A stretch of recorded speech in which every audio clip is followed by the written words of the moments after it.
Norik Vizerin has become a living nightmare. While on a quest to find magical treasure, the soldier of fortune discovers an artifact beyond his wildest dreams. The ancient armor of Bartek, the legendary warlord of blood. But the mysterious armor is cursed, channeling a malevolent power into Norik's tortured soul. Now pursued by demons who covet the dark armor for their own devices, Norik must overcome a bloodlust he can scarcely control and learn the truth about his terrifying curse before he's lost to darkness forever.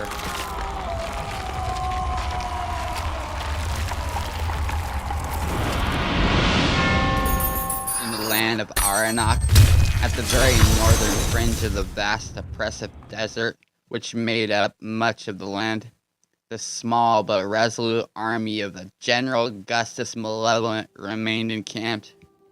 They had set up camp some weeks previous for reasons that still mystified most of the soldiers, but no one dared question the decisions of the general. Most of these men had followed Malevolent since his early days in Westmarch, and their fanaticism to his cause remained without question. But in silence, they wondered why he seemed unwilling to move on. Many felt certain that it had to do with the more gaudy tent pitched not far from the commander's zone. The tent belonging to the witch. Each morning Malevolent went to her, evidently seeking portents of the future and making decisions based upon those. In addition, each evening Galena made her way to the general's tent for more personal matters. How much influence she had over his choices, none could truly say, but it had to be substantial. And as the morning sun began to peek over the horizon, the slim, well-groomed figure of Augustus Malevolent emerged from his quarters. His pale, clean-shaven features, once described by a now-deceased rival as the very visage of Lord Death, without the kindness inherent. Entirely without expression, Malevolent stood clad in armor of the darkest ebony, save for the crimson border running along every edge, especially around the neck. In addition, the symbol of a red fox over 3 silver swords decorated the breastplate, the only reminder of the general's far-flung past. 2 aides attended the general as he put on ebony and crimson gauntlets that looked as if they had just been forged.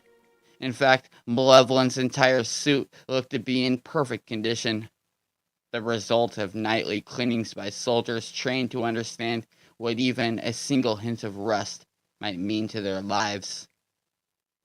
Fully covered, save for his head, Malevolent marched directly toward the sanctum of his sorceress, his mistress resembling something of a tent-maker's nightmare. The abode of Galena looked as if it had been put together like a quilt, with patches of more than 2,000 shades of color sewn together over and over. Only those, like the general who saw beyond the facade, might have noticed that the various colors created specific patterns that only those consigned in the inner workings of sorcery would have known the power inherent in those patterns. Behind Malevolent, the 2 aides followed, in their arms of one of the covered burden that vaguely resembled something akin in shape to a head. The officer carrying the object moved uneasily, as if what he held filled him with distrust and not a little fear. The commander did not bother to announce himself, yet just as he reached the closed flap, the witch's tent, a feminine voice, both deep and taunting, bid him enter. Even though sunlight now toyed with the encampment, the interior of Galena's tent appeared so dark that, if not for the single oil lamp dangling from the middle of the ceiling, the general and his aides would have been able to see more than a foot beyond their noses. Had that been so, they would have missed quite a sight indeed. Pouches and flasks and items unnamed hung everywhere. Although once offered a case in which to house her wares, the sorceress had declined, finding some purpose in hanging each piece by a noose in carefully pre-selected locations. General Malevolent did not question this idiocracy, so long as he received his desired answers. Galena could have hung dry corpses from the ceiling and he would have made no comment. She nearly did just that. While many of her prizes remained thankfully hidden within containers, those that dangled free included the desiccated forms of several rare creatures and various compounds of others. In addition, there were a few items that looked to have come from human sources, although full identification would have required too close an inspection. To further add to the uneasiness, her sanctum endangered in all those save her commander and lover. The single lamp somehow created shadows that did not move in conjunction with normal reasoning. Oftentimes, malevolent men would see the flame flicker in one direction, but a shadow move in another. The shadows, in general, also made the tent seem much larger inside than its outer dimensions warranted, as if by stepping in, the newcomers had entered a place not entirely set in the mortal plane. And as the centerpiece to this unsettling and distracting chamber, the sorceress Galena presented the most arresting and yet also disturbing vision of all. As she rose from the multicolored pillows covering the patterned carpet below, a fire stirred within each man. Lush, cascading black hair fell back to reveal a round, enticing countenance marked by full, red, inviting lips, a generous but pleasing nose, and deep, so very deep green eyes, matched only by the sharp emerald ones of the general himself. Thick lashes half draped over those eyes as the witch seemed to devour each newcomer in turn simply by looking at him. My general, She purred, each word a promise. Built voluptuously, Galena presented her assets as she did every weapon at her command. Her gown had been purposely cut as low as it could, without failing its most basic function, and glittering jewels accented the edge near her chest. When she moved as if the wind gently pushed her along, her thin garments billowing seductively around her. The visible effect of her charms on Malevolent proved to be little more than a slight touch of his gloved hand on her deep brown cheek, which the sorceress accepted as if he caressed her with the softest fur. She smiled, revealing teeth perfect save for that they had a slight cat-like sharpness to them. Galena, my Galena, you slept well? well, I actually slept, my general. He chuckled. Yes, the same myself. His very slight smile faded abruptly. Until I had the dream. Dream? The momentary intake of breath before she spoke signaled well enough that Galena took this comment not at all lightly. Yes. He moved past her, staring at without actually seeing one of the more macabre pieces of her collection. He toyed with it, moved one of the joints while he spoke. The warlord of blood, arisen. She swept over to him, a dark angel now at his shoulder, her eyes wide with anticipation. Tell me all, my general. Tell me all. I saw the armor without the man struggle from the grave. Then bone filled the armor with muscle and tendon joining afterward. The flesh covered the body, but it was not Bartuk as his images have shown. A rather mundane face, if anything, but artisans were never known for carvings such as those. Perhaps this was the face of the warlord, although he seemed more a frightened soul in my dream. Is that it? No. I saw blood then on his face, and after it appeared, he marched off. I saw mountains give way to hills, and hills to sand. Then I saw him sink into that sand, and there the dream ended. One of the other officers caught sight of a shadow in one far corner of the tent. It moved, shifting toward the general. Trained by experience not to speak of such things, he swallowed and held his tongue, hoping that the shadow would not, at some later point, turn in his own direction. Galena draped herself against General Malevolent's breastplate, looking up into his eyes. Have you ever had this dream before, my general? You would have known. Yes, I would have. You know how important it is to tell me everything. She separated from him, returning to the pile of plush pillows. A glimmer of sweat covered every revealed portion of her body.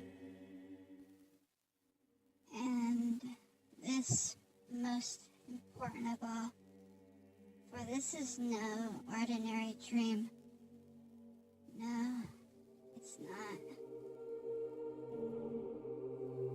I suspected as much myself. He waved one negligent hand toward the aide who carried the cloth-covered object. The man stepped forward, at the same time ripping away the material in order to reveal what lay beneath. A helmet with a ridged crest glistened in the weak light of the single lamp.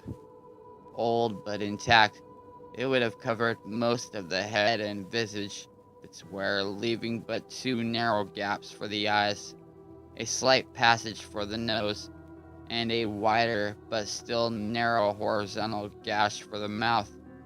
The back of the helmet hung low, protecting the neck there, but leaving the throat itself completely open.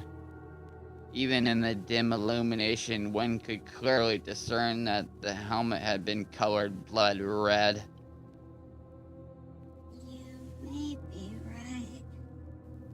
Galena separated herself from Malevolent, reaching out for the artifact.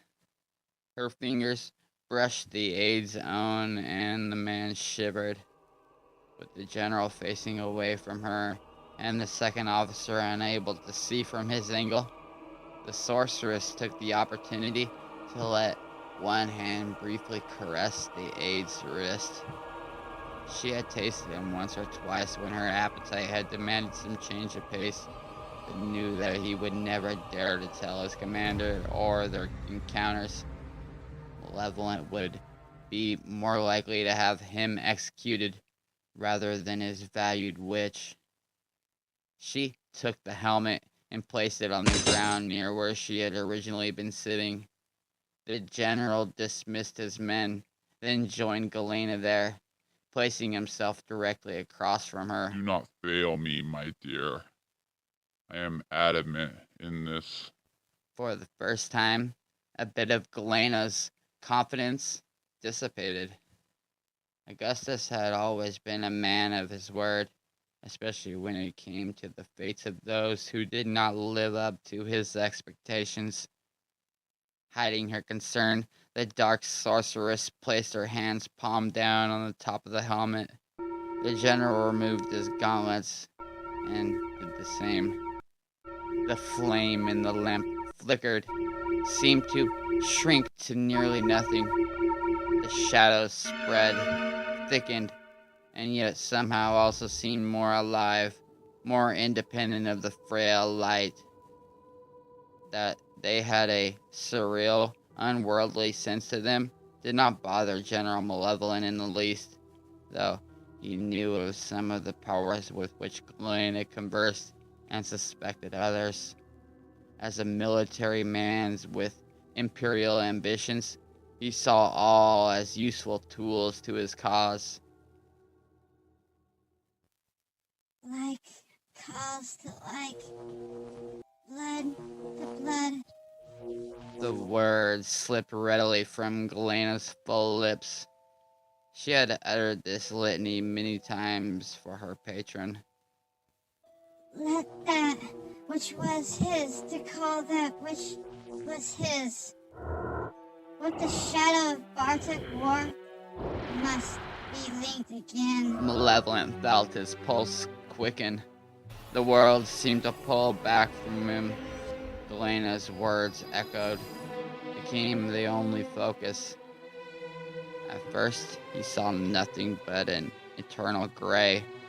Then before his eyes, an image coalesced in the grayness, an image somewhat familiar to him. He saw again Bartuk's armor, and the fact that someone wore it now.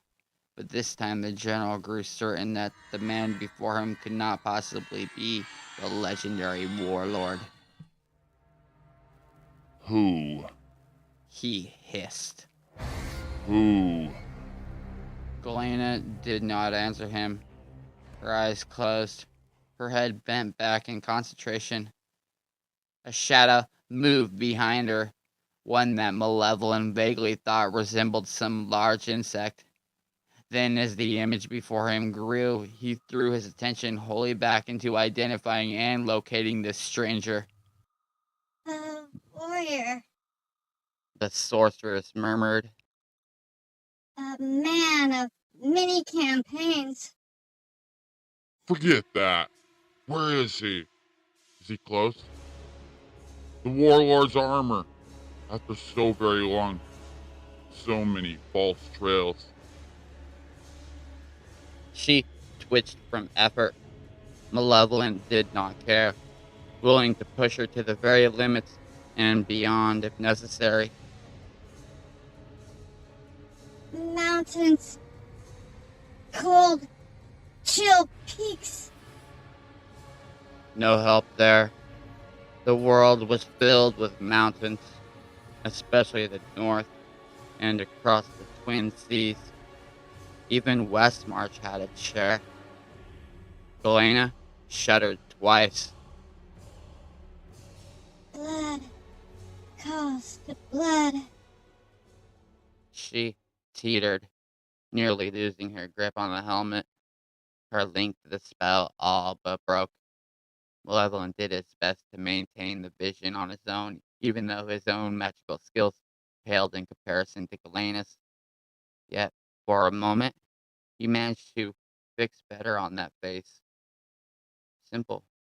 Nothing at all like a leader. In some ways, panic-stricken. Not cowardly, but clearly out of his element. The image began to falter. The general silently swore. The armor had been found by some damn foot soldier or deserter who likely had no idea of either its value or its power. Where is he? The vision faded away with such abruptness that it startled even him. At the same time, the dark witch let out a gasp and fell back onto the many pillows, completely shattering the spell. A tremendous force threw Malevolent's hands from the helmet. A string of harsh epithets burst from the general's mouth. With a moan, Galena slowly rose to a sitting position. She held her head with one hand as she looked at Malevolent. He, in turn, considered whether or not to have her whipped, to entice him with the fact that the armor had been found, and then to leave him without the knowledge of where it was. She read his dark look and what it likely meant for her.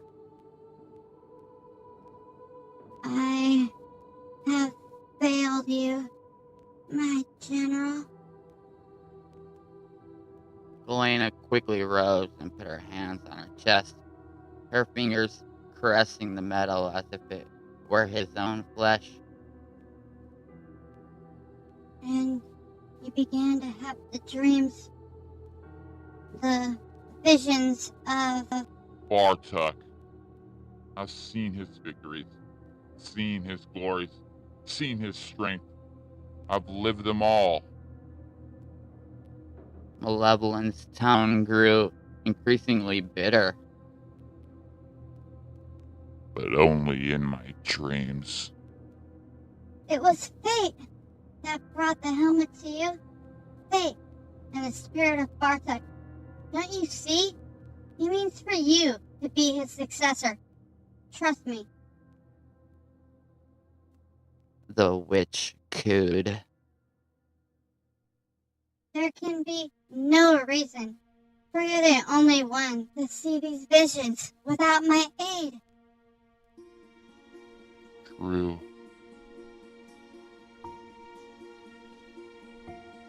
After the first two incidents, each during a period in which Malevolent had worn the helmet, the general had commanded a few of his most trusted officers to try the artifact on for themselves.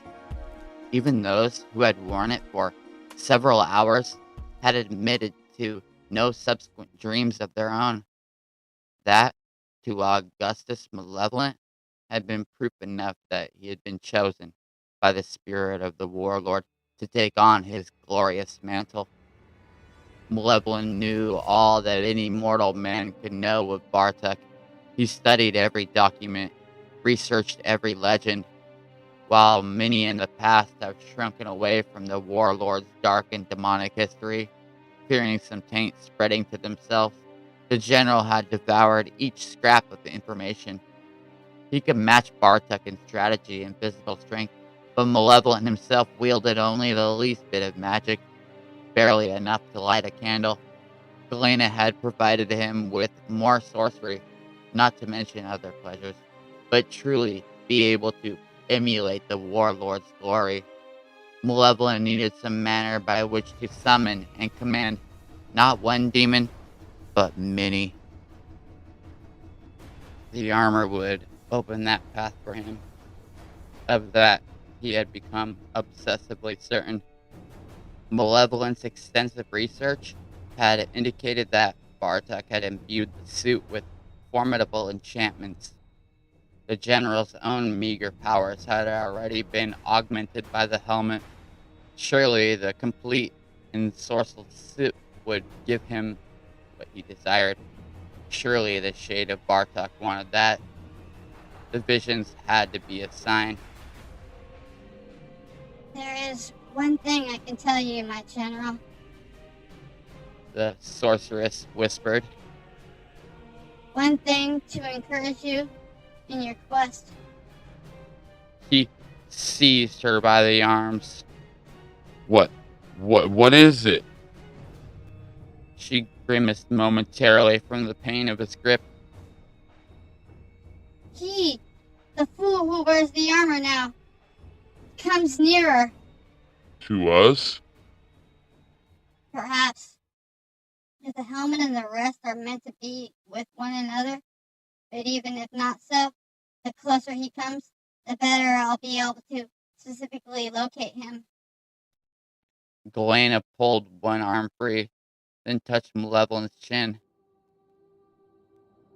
You can wait just a little longer, my love. Just a little longer.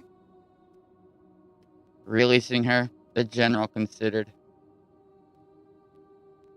You will check each morning and each evening. You will spare no effort. The moment you can identify where this Cretan is located, I must know. We shall march immediately after. Nothing must stand between me and my destiny. He seized the helmet and, without another word, departed from her tent. His aides quickly following into the line behind him. Malevolent's mind raced as he pictured himself in the ensorcelled armor. Demonic legions would rise to his command. Cities would fall. An empire spanning the world would spring up. Augustus Malevolent hugged the helmet almost protectively as he returned to his own quarters. Galena had the right of it.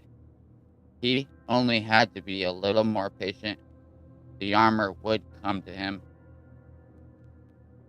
I will do as you once dreamed of doing. He whispered to the absent shade of Bartok. Your legacy will be my destiny. The general's eyes gleamed. And soon.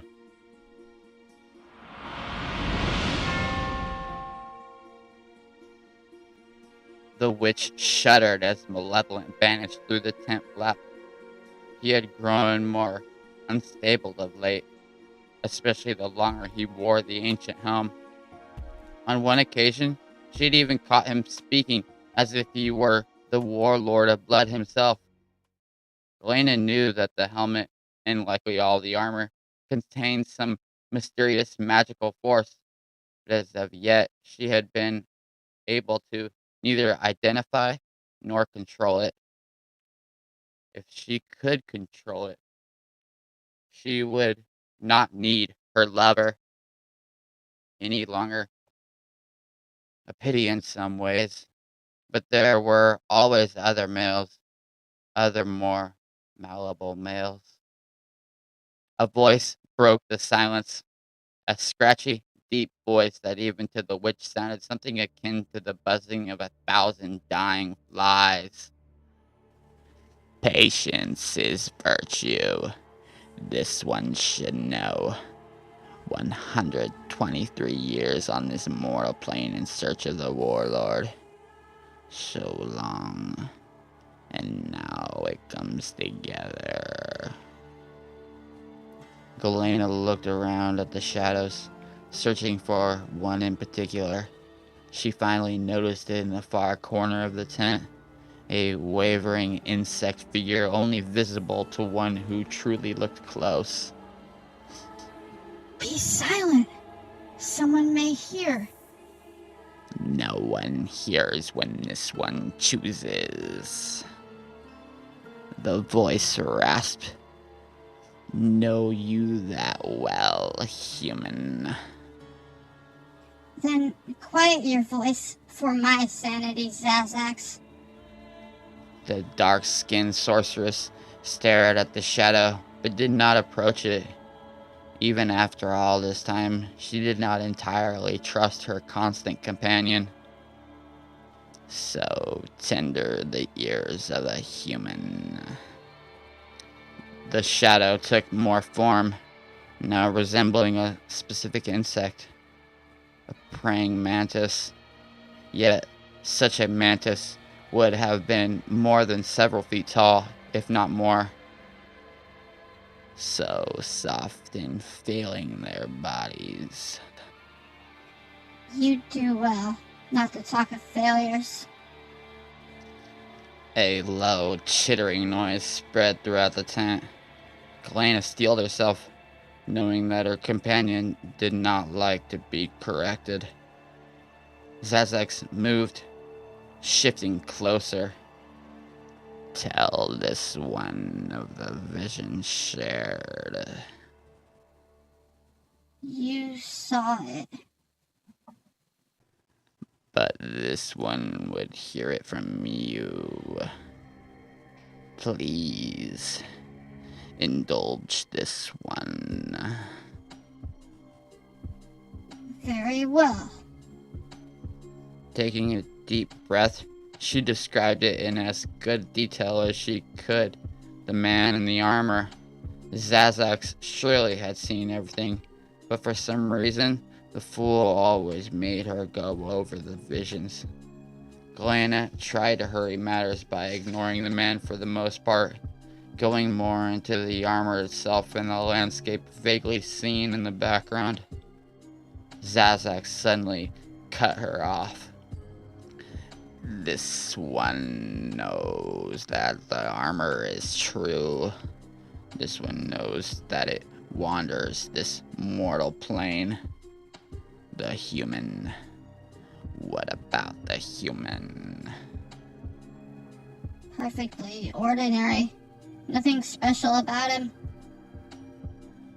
Nothing is ordinary.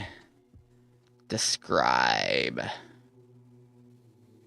A soldier, plain of face, a simple fighter, probably the son of farmers from the looks of him. Nothing extraordinary. Some poor fool who stumbled onto the armor and, as the general clearly thinks, has no idea what it is. Again, the chittering. The shadow withdrew slightly. When Zazek spoke, he sounded extremely disappointed. Certain that this mortal journey's nearer. So it seems. The murky form grew still. Zazek clearly had something in mind. Galena waited and waited some more. Zazek had no concept of time where others were concerned, only when it came to his own needs and desires. 2 flashes of deep yellow momentarily appeared where the head of the shadow seemed to be. What might have been the outline of an appendage ending in 3 clawed digits shifted momentarily into sight, then quickly vanished again. Let him come, then. This one will have decided by then whether one puppet is better than the other. Zazak's form grew indistinct. All semblance of a mantis, of any creature, faded away. Let him come. The shadow melted into the darkened corners. Galena swore to herself. She learned much from the foul creature, increased her power in so many ways because of his past guidance. Yet, much more than Augustus, she would have preferred disposing of Zazek, being rid of his horrid self. The general could be manipulated to a point, but not so her secret companion. With Zazek, the sorceress played a continual game of cat and mouse, and too often she felt like the latter of the 2 creatures. However, one did not simply break a pact with Zazek's kind. If done without precautions, Galena might find herself minus her limbs and her head, all before he finally let her die. And that made her consider at last something new.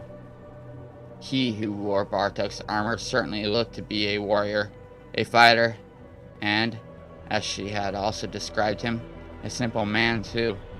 In other words, a fool. Galena knew well how to manipulate such. As a man, he would be defenseless against her charms. As a fool, he would never realize that fact. She would have to see how matters went with both the general and Zazek. If it seemed one or the other still worked to her advantage, Galena would do what she could to tip the balance that way. Malevolent with the armor, his to command, could certainly deal with her shadowy partner. However, if Zazek gained the ensorcelled artifacts first, truly he would be the one to follow. Still, the stranger remained a possibility. Certainly he could be led around by the nose, told what to do. He presented potential where the other 2 presented risk. Yes, Galena intended to keep an eye on this fool for her own good. He would be far more susceptible to her desires than an ambitious and slightly mad military commander, and certainly far less dangerous than a demon.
3.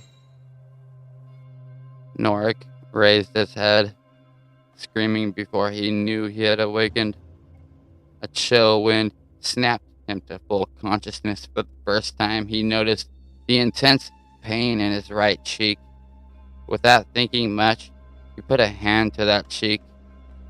Cold metal brushed his skin.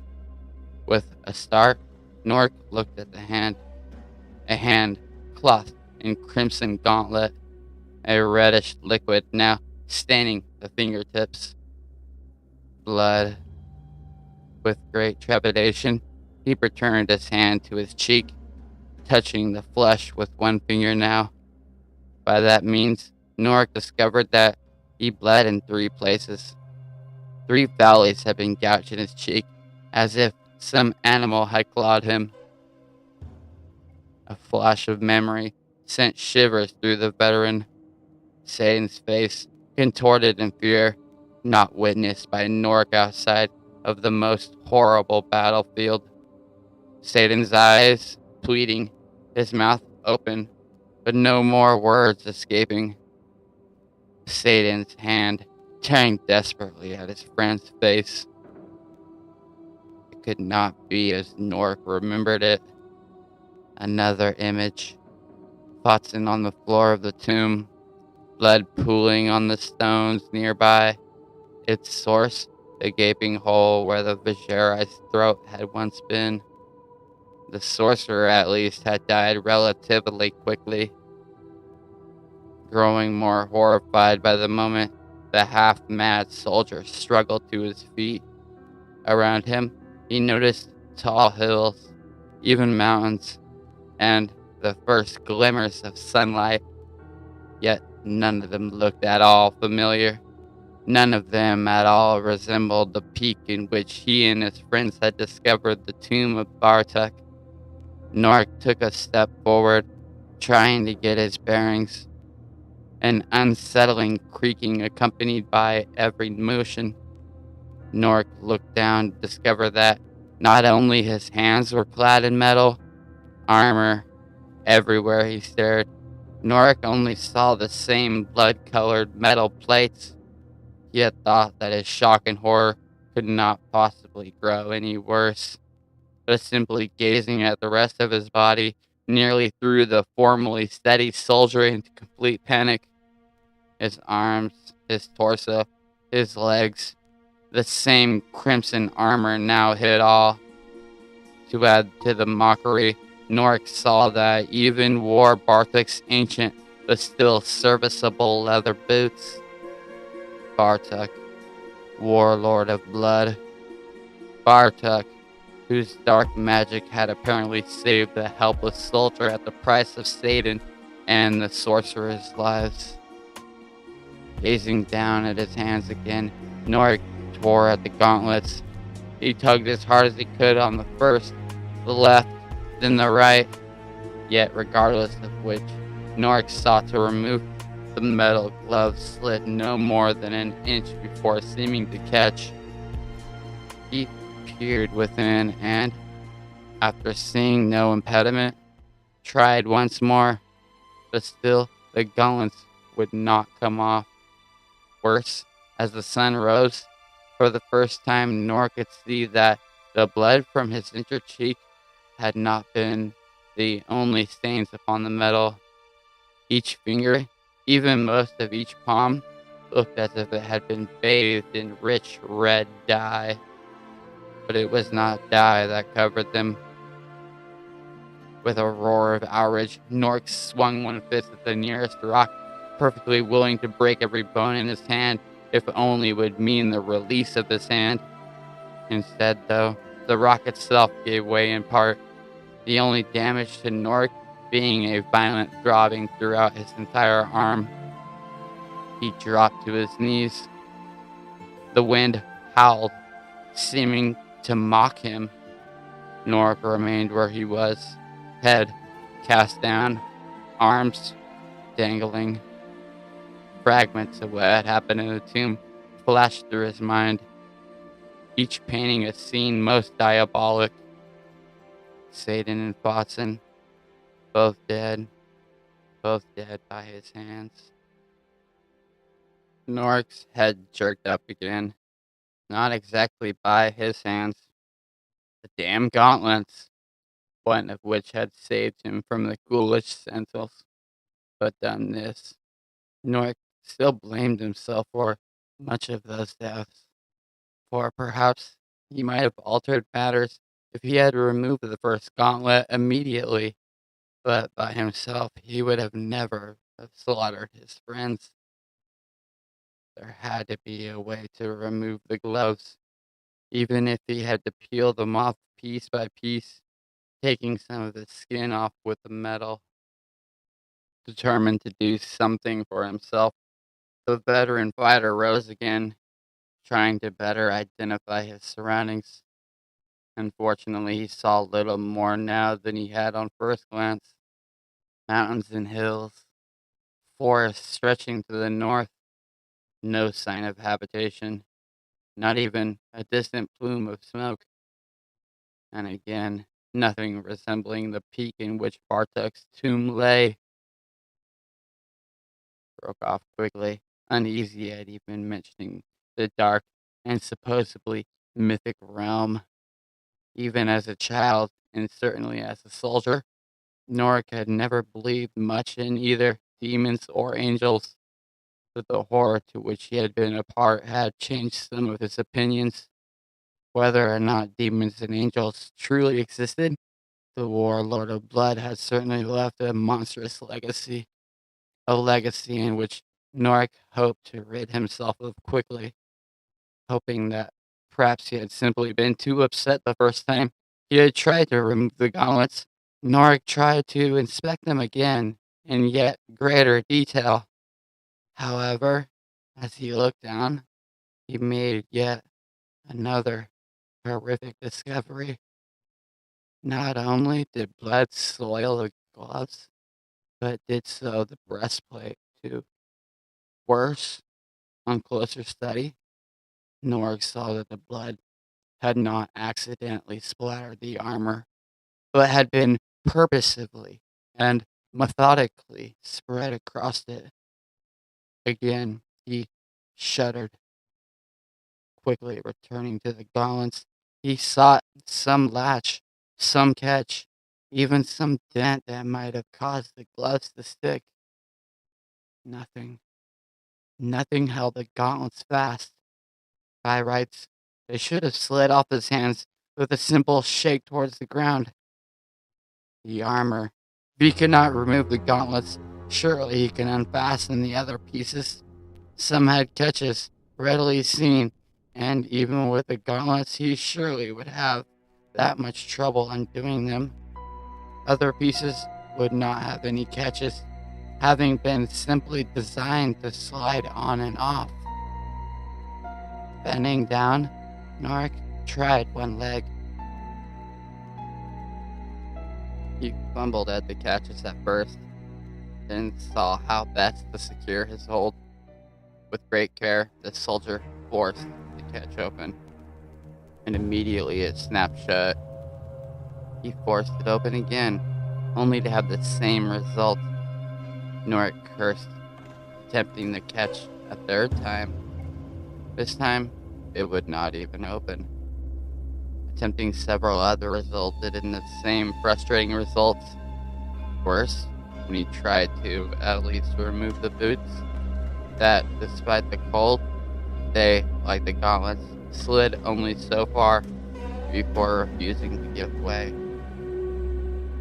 Norik tugged harder, but again, with no visible success. Madness. These were only garments, pieces of metal, and a pair of old, if sturdy boots. They had to come off.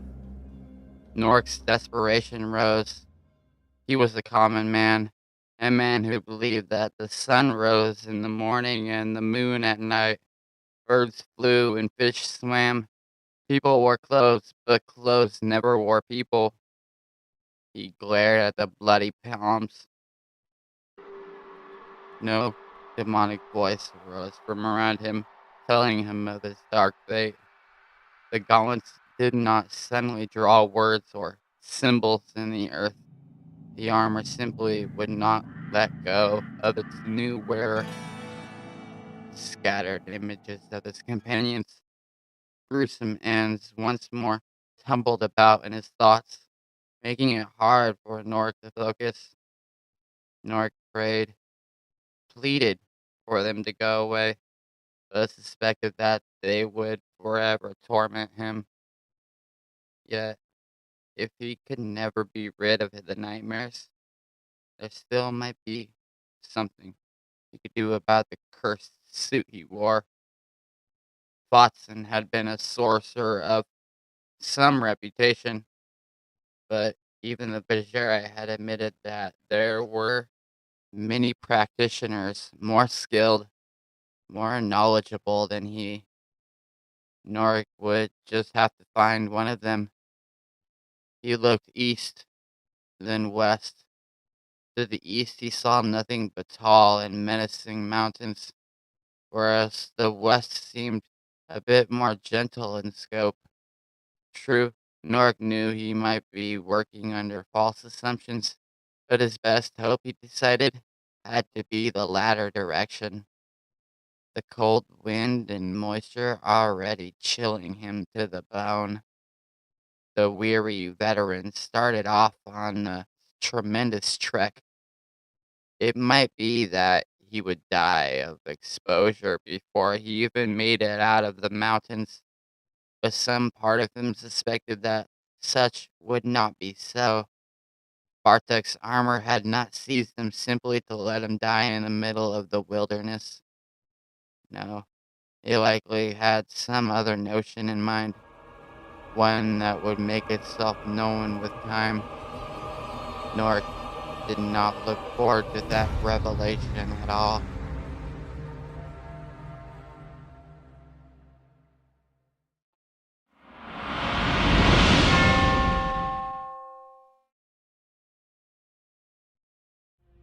The sun vanished into an overcast day, turning the weather even colder. A wetness also hung in the air. Breathing heavily, Nork pushed on despite everything. As of yet, he had not so much as seen a glimpse to a hint that he traveled in the right direction. For all the weary veteran knew, he had headed in the exact opposite of where he should have gone. Some mountain kingdom could have just been past the next peak to the east. Thoughts like that, however frustrating, managed to keep Nork from completely going mad. Each time he let his thoughts wander, they ever returned to the tomb and the horror of which he had been a part. Watson and Satan's face haunted him, and every now and then Nork imagined he saw the pair condemning him from this shadow or that. But they were dead, and unlike the bloody warlord, they would stay so. Only Nork's guilt continued to condemn him. Around midday, he began to stumble. It finally occurred to him that he had neither eaten nor drunk since waking up the day before he had last supped early. Unless he planned to fall over soon and die, Norik had to find substance of some sort. But how? He had no weapon, no trap. Water he could find simply by scooping some of the snow, topping the nearby rocks. But actual food looked to be hard to come by. Deciding he could at least assuage his thirst, Nork walked over to a small outcropping where the coolness of the shadows had kept a small bit of snow and ice still unmelted. He scooped up what he could and greedily sucked on it, not caring at all about the bits of dust and grass that came with it. In moments, his head seemed to clear a bit. Spitting out a few fragments of dirt, Nork pondered what to do next. Not once had he seen any wild animal other than a bird, Without a bow or slingshot, he had no chance to bring down one of the creatures, yet he needed food. His left hand suddenly moved without any regard as to his wishes. The fingers separated and bent inward, almost as if now Nor clutched an invisible sphere. The gauntleted hand then turned until the palm faced the landscape just before the stunned soldier. From his lips burst a single word: Jazarat! The ground a few feet ahead buckled. Norik at first thought that a tremor had struck the area, but only a small crevice, perhaps 6 feet by 3, actually formed. The rest of its surroundings did not so much as shiver in the slightest. His nose wrinkled as noxious fumes arose from the minute but apparently deep fissure. The area burned where yellow tendrils of smoke spread. Iskari Wild.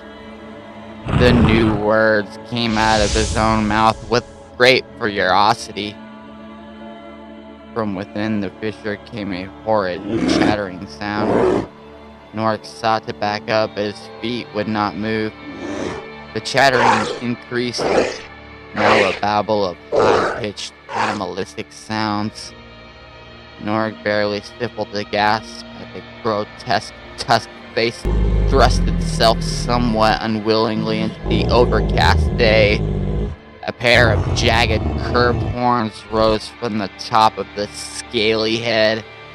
Round yellow orbs with blazing red pupils shied away from the sky, finally focusing with clear bitterness on the human. The creature's squat, porcine nose twitched as if smelling something terrible, something that the fighter realized likely was him. Twin sets of 3-digited talons seized hold of the sides of the fissure as the horrific beast pushed itself up to the surface. Squat, oversized feet with curved nails planted themselves on the ground. Nork stared down at the thing surely out of the underworld, a vaguely humanoid, hunched-back denizen of the depths who, while barely reaching his waist, revealed surprising muscle under skin both scaled and furred. And then a second of the creature joined the first. He immediately followed by a third, a fourth, a fifth. The frightful pack ceased growing in numbers after the sixth. A half a dozen more than Nork certainly desired. The demonic imps chattered in their incomprehensible language, obviously upset with being here and very clear upon who they blamed this entire situation. A few opened toothy maws and hissed at Nork, while others simply scowled. Gastor Iskari. The strange words once more startled him, but their effect on the monstrous pack proved even more astonishing. All signs of defiance faded abruptly as the imps groveled before him, some fairly burying themselves in the ground to prove how lowly they were.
sand snake wound swiftly along the shifting desert, its constant undulations keeping the heat of the ground from burning it underneath. Hunting had been poor today, but with the sun rising higher, the time had come, like it or not, for the snake to temporarily seek shelter. When the sun had descended some, it could come out again, this time hopefully to snag a mouse or beetle. One could not go long in the desert without food, where hunting had always been a difficult business. Pushing itself hard, the snake traveled up the latest dune, aware that the only minutes separated it from shade. Once over this one impediment, it would be home free. The sand beneath the snake suddenly erupted. Mandibles more than a foot in length snapped tight around the midsection of the serpent. The snake flailed desperately, trying to slither out. A monstrous head burst through the sand, followed by the first pair of needle-like legs. Still struggling, the snake struck at its attacker, hissing and trying to use its venom. The fangs, however, could not penetrate the chitinous exoskeleton of the huge arthropod. One leg pinned down the rear half of the snake, the beetle head of the massive predator twisted sharply at the same time, the mandibles squeezing tight. Flailing, the bloody front half of the serpent dropped to the ground, head still hissing. The black and red arthropod emerged completely from its hiding place, turning now to the process of dragging its meal to where it could eat in leisure. With its front appendages, the nearly 7-foot-long predator began prodding the back half of the serpent. A shadow suddenly loomed over the hideous creature. Immediately it turned its bulky head and spat at the new intruder. The corrosive poison splattered against the somewhat ragged silk of the bearded and rather wild-eyed elderly man. From above a long, almost beak-like nose, he gazed down briefly at the sizzling mess, then waved one gnarled hand over it. As he did this, the acidic poison and the damage it had already caused completely vanished. Watery blue eyes focused on the savage insect. Plumes of smoke arose from the exoskeleton. The beetle-like creature let out a high-pitched squeal, its spindly legs teetering. It tried to flee, but its body seemed no longer to work. The legs buckled and the body crumpled. Parts of the monstrous insect began to drip away, as if the creature was no longer made of shell and flesh, but rather runny wax now melting in the hot sun. The squealing arthropod collapsed in a molten heap. The mandibles, so deadly to the snake, dissolved into a pool of black liquid that readily sank into the sand. The cries of the dying creature finally cut off, and as the ragged figure watched, what remained of the once savage predator utterly vanished, draining away like a few drops of rain that annually sought to soothe this parched land. Sand maggot. Too many of them out here now. So much evil about everywhere. The white-haired patriarch muttered to himself. So much evil even out here. I must be careful. Must be very, very careful. He walked past the savage snake and its just as unfortunate pursuer, heading to another dune just a short distance away. As the bearded hermit neared the dune, suddenly swelled, growing higher and higher, finally forming a doorway within that seemed to lead directly into the underworld itself. Watery blue eyes turned to survey the oppressive landscape. A momentary shiver ran through the elderly man. So much evil. I must definitely be careful. He descended into the dune. The sand immediately began to pull inward the moment he passed through the entrance, filling the passage behind in rapid fashion until no sign remained at all of any opening. And as the dunes settled to normal again, the desert winds continued their shifting of the rest of the landscape. The snake and the sand maggot already joining countless other hapless denizens in the dusty, forgotten burial.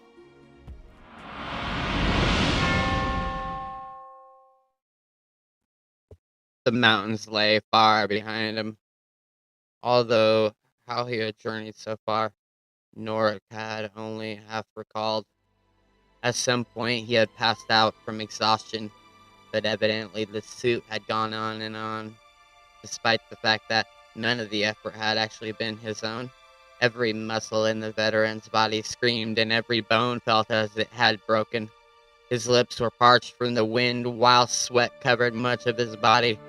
Norik yearned to peel off the armor and run free, but knew the hopelessness of that dream. The armor would do with him as it chose. And now, as he stood atop a ridge, staring at the first sight of civilization he had seen in many a day, an unsavory inn, a place that more befitted brigands and highwaymen rather than honest warriors such as himself. However, with darkness about to befall and Norik nearly done in, the suit seemed to finally register that it had to once more deal with the frailties of its human host. He marched without desiring to the building. 3 glum horses stood tethered nearby, and at least one more sounded its displeasure from a wretched stable just beyond.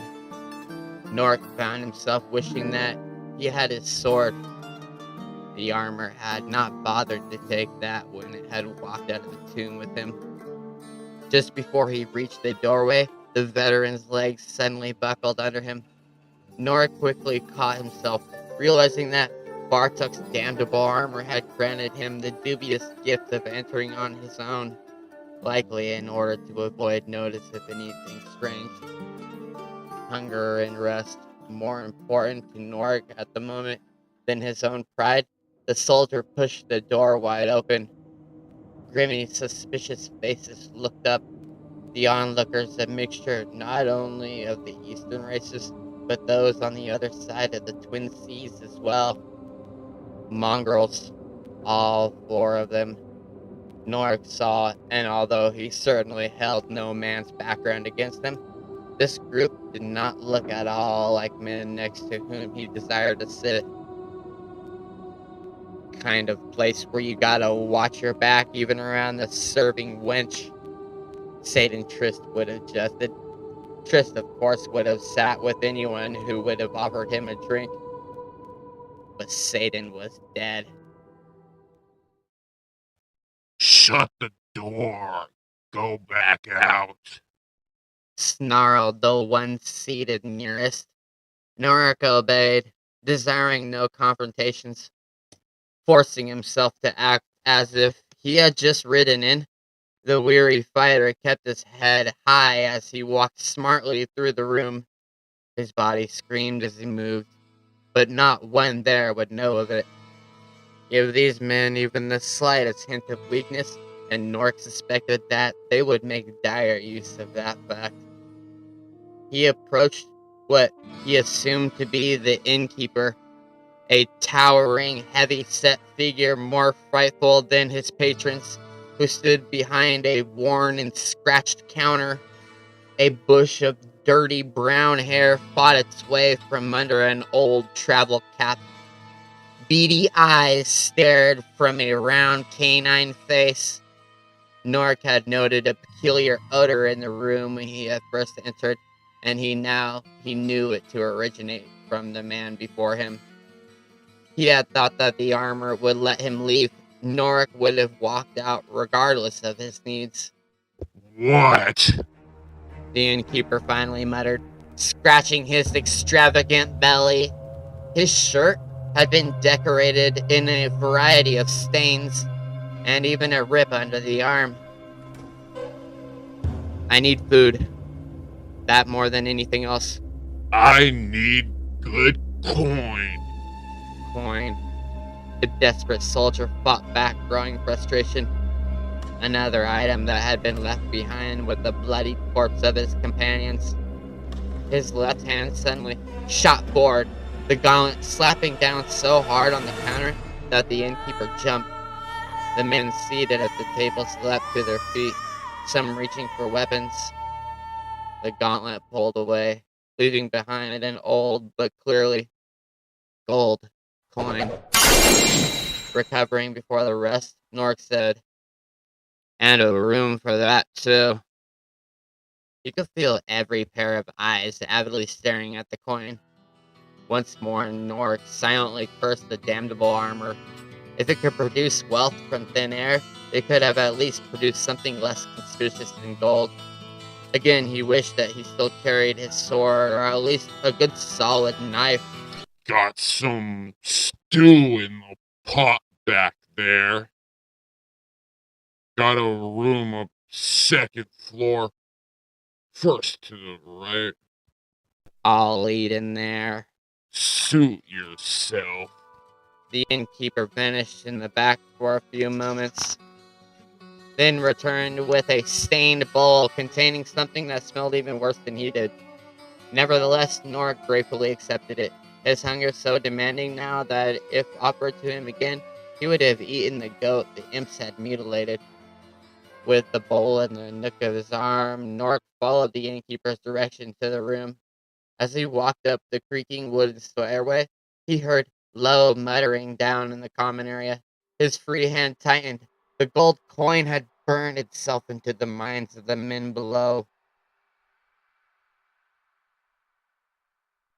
The room proved as dismissal as the veteran had expected. A dark, dusty closet with a window so grimy it gave no view of the outside. The bed looked ready to collapse, and what had once been white sheets now were permanently gray. The single oil lamp shed barely enough light to illuminate its immediate surroundings, much less the rest of the room. With no table or chair in the place, Norick gingerly sat on the bed and began spooning the contents of the bowl into his mouth. If anything, it tasted more vile than he could have imagined, but it seemed at least fresh enough not to kill him. The need to sleep grew more urgent as food filled his stomach. Norick had to struggle to remain awake long enough to finish, and the moment he had the bowl emptied, he dropped it gently on the floor and settled back. In the back of his mind, Nor continued to worry about those below him, but exhaustion soon overcame even that significant concern. And as he drifted off to sleep, Norik began to dream. He saw himself shouting commands at an infernal army of grotesque horrors his imagination could have never created on its own. Scaled, fiery, nightmarish abominations thirsting for blood.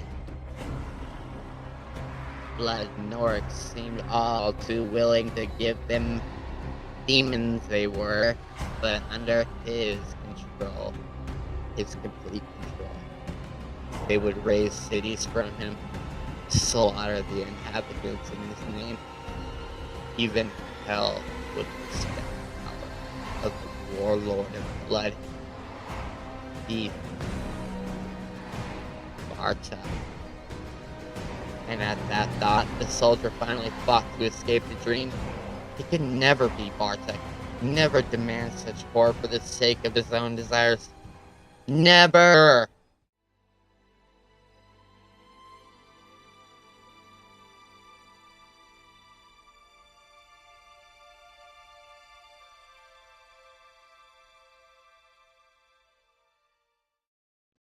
Yet, such absolute power had its seductive side. Norik's internal battle with himself thankfully came to an abrupt halt as a noise suddenly awoke him. Eyes flashing open, he listened for more. What he had heard, father could not say. A small, somewhat insignificant sound, but one that had registered even in his subconscious. He heard it again, just barely audible through the closed door. The creak of someone slowly and seemed very cautiously ascending. There were other rooms, true, but the men below hardly struck Nork as so polite that they would tread so carefully in order not to disturb him. Had they tromped up the steps without concern, he would have thought nothing of it. However, such caution indicated to the soldier that perhaps they had something else in mind, something not at all to his liking. If a weary traveler had one gold coin, surely he had more. Nort's hand slipped to where the sword should have been. No hope there. That left him entirely dependent on the armor itself, not necessarily a path he could trust. Perhaps the suit would find one of the thieves more to its liking, opening the way for the soldier's easy slaughter. The creaking ceased. Norik pushed himself up as silently as he could. Two men with drawn knives broke through the dilapidated door, instantly diving towards the figure before them. From behind the pair came a third villain, this one wielding a curved short sword. Each of the attackers matched the rising fighter in height as well as in muscle, and they had the advantage of trapping him in a room with a window too small for Nork to fit through. He raised a fist ready to make them pay, and the fist suddenly held a long sable sword with wicked teeth set in the edge.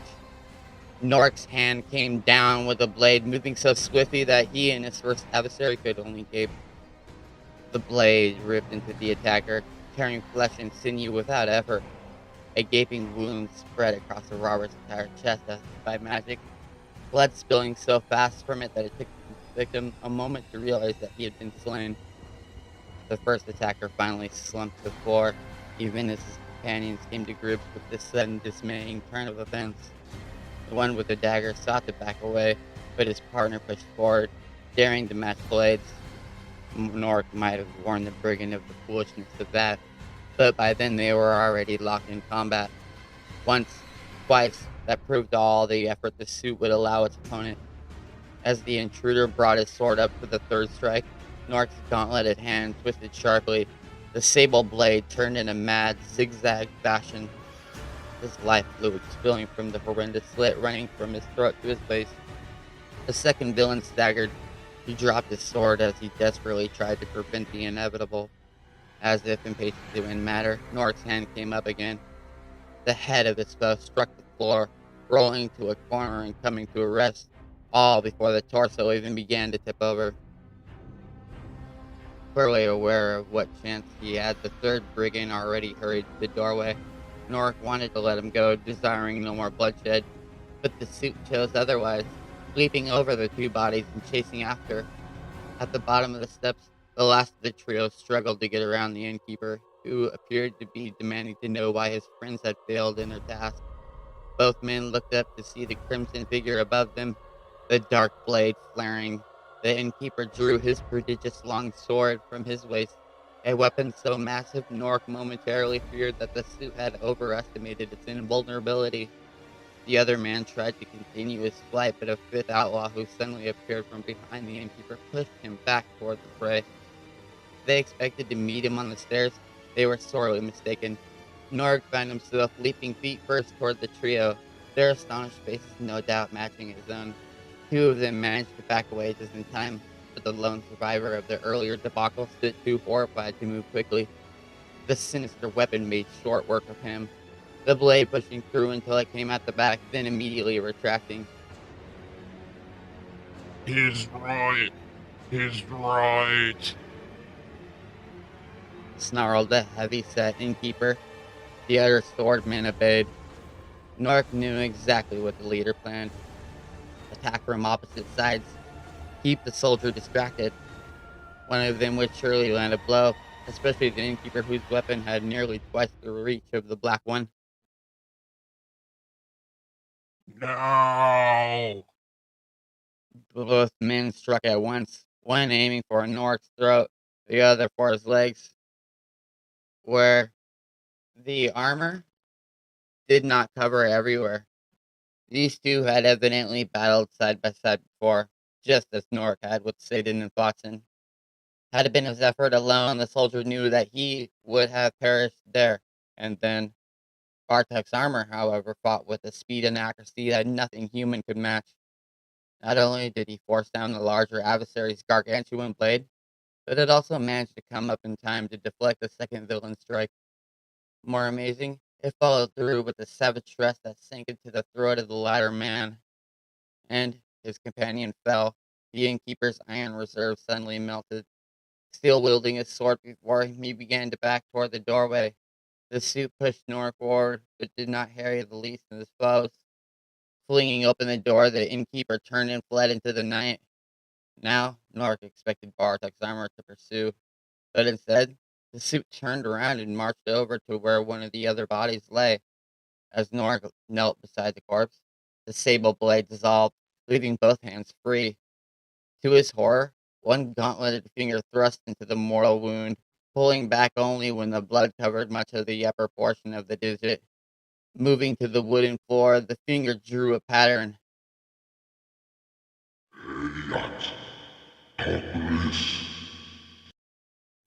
His mouth suddenly blurted.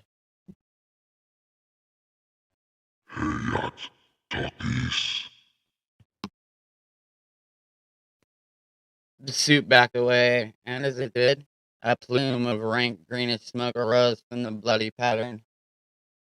It quickly formed arms, legs, and tail and wings. A reptilian visage with too many eyes blinked in disdain that vanished when the demon saw what stood before it.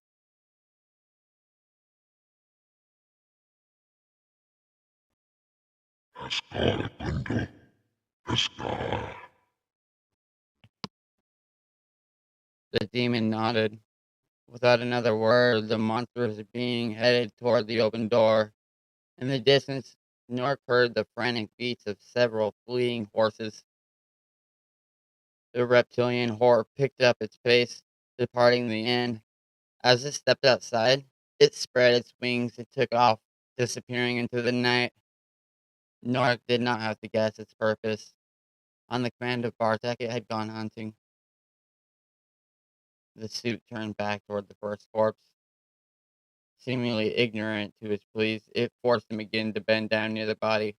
A hand that had earlier touched the wound, but with one finger now planted all of them there, letting the blood stain the entire palm. Outside, a frantic human scream rose high, then cut off with harsh finality. In Norik's other hand, a new weapon appeared, this time a scarlet dagger with a double point at the end. A flapping wings warned him of the demon's return, but Norik could not twist his neck enough to see. He heard the heavy breathing of the creature and even the folding of its leathery wings as it settled down in the common room.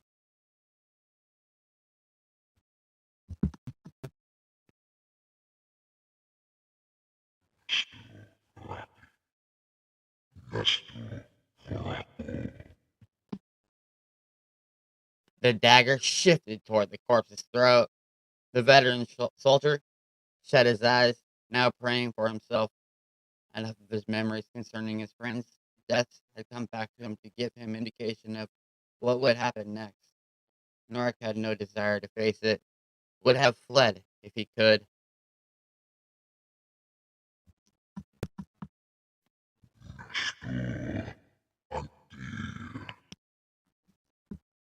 But he could do nothing now except try to preserve both his sanity and his soul. The dagger plunged into the throat of the brigand.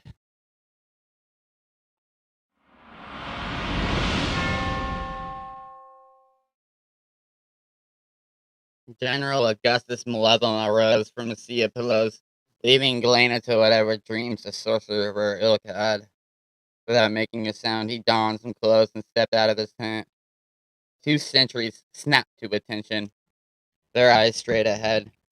Malevolent gave them the slightest of nods, then moved on. A city of tents spread out to the west, the only home for the general's dedicated minions. Despite being a landless noble, he had managed to raise a fighting force virtually unequaled in the western kingdoms. For a price, he had served the causes of any ruler, garnered for himself the money he had needed for his future ambitions.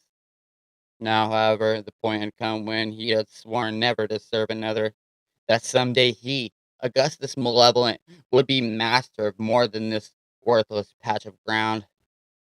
The general turned his eyes to the south, where the vast desert of Aranok lay. For some time now, he had felt drawn in that direction, drawn to more than the fact that a tremendous prize, the rich, lush city of Lugolane, lay some distance within.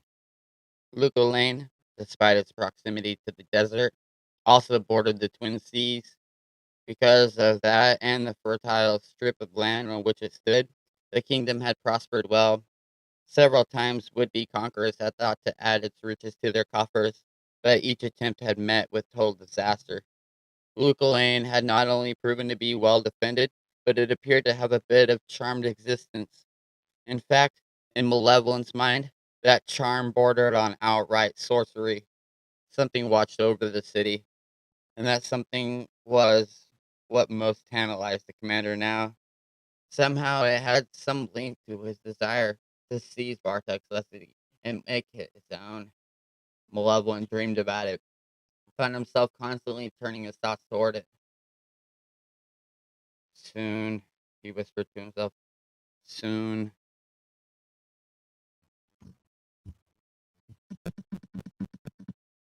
And what will you do with that legacy?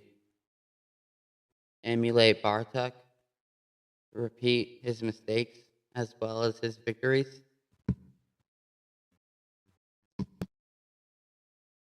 He would not do that. For all the warlord's power, for all his command of Demon's Host, Bartek had one feeling that the general could not overlook. Bartek had not been a career soldier. The fabled warlord of blood had been first and foremost a sorcerer. Mages had their uses, especially Galena, but they were unstable and too focused on their arts. A true commander had to be able to keep their focus on the battlefield, on the logistics and sudden shifts that had been part of the reason why Augustus Malevolent had been unable to achieve any true skill with his own sorceress abilities. His military career had been his true passion,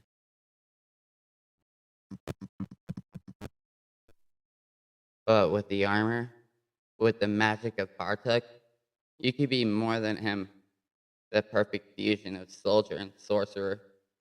You could be more than Bartek, even eclipsing him. Yes, yes.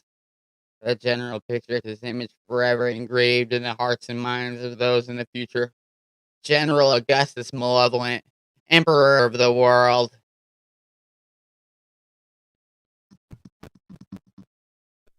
And even demons would bow to you, call you Master. Yes, with the armor his, the ability to summon demons would surely follow. The dreams he had since first wearing the helm all pointed to that. Reunite helm with suit, and the enchantments would give him the power. The suit. His brow furrowed. He needed the suit, and some fool had it. Malevolent would find him, find the Willis wrench, and peel off the armor piece by piece. Then he would reward the Cretan with the honor of being the first to die at the hands of the new warlord of blood. Yes, the general would make the fool's death a memorable one. Augustus Malevolent walked on, dreaming of his glory, dreaming of what he would do with the dark powers he would soon wield. Yet, while he walked and dreamt, he still paid meticulous attention to his encampment, for a good leader always watched to make certain that slovenliness did not spread among his forces. Empires were won and lost because of overlooking such seemingly minor things. Yet, while Malevolent noted the care with which his loyal warriors performed their tasks, he failed to notice a shadow not caused by the flickering torches. He also failed to notice that this self same shadow had stood behind him moments prior. whispering what the general had believed been his own thoughts, his own questions, his own dreams.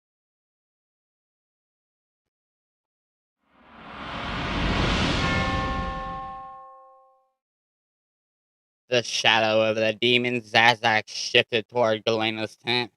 His work this night, more than to his satisfaction. This human presented some interesting possibilities, one that he would explore.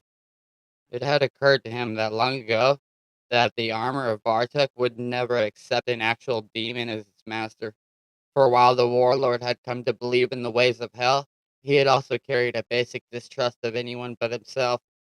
No, if the spirit of Bartok remained even in part in the ancient armor, it would demand a more susceptible human host. However fragile and temporary as their bodies might be, the general desire to play warlord that suited Zazek's well. The witch had her uses, but a successor to the bloody Bartok, Zazek's Lord Belial, would reward his humble servant well for such a find. Not only had the civil war and hell against Azmodan not gone well of late, but troublesome rumors had reached even there that the primeval Diablo had made his good escape from his mortal prison. If so, he would seek to free his brothers Baal and Mephisto from theirs as well, at which point they would then attempt to regain their thrones from Azmodan and Belial. The three would not deal well with demons who had so loyally served their rebellious lieutenants. If Belial fell, so too would Zazax. What have you been doing? The shadow paused just within the entrance of the sorcerer's abode. This one has many tasks and cannot be at your beck and call, human Galena. He made a cackling sound, much like a sand maggot might have done just before crushing its prey in its mandibles. Besides, you slept. Not deep enough to sense your magic in the air. You promised you wouldn't cast any spells around here. Augustus has some skill. You might notice and wonder what it means.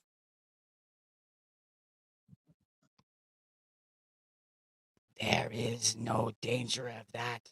This one promises. I ask again, demon. What were you doing? Making a little study of the helmet. Zazax lied, shifting to another part of the tent. Searching for a fool who knows not what he wears.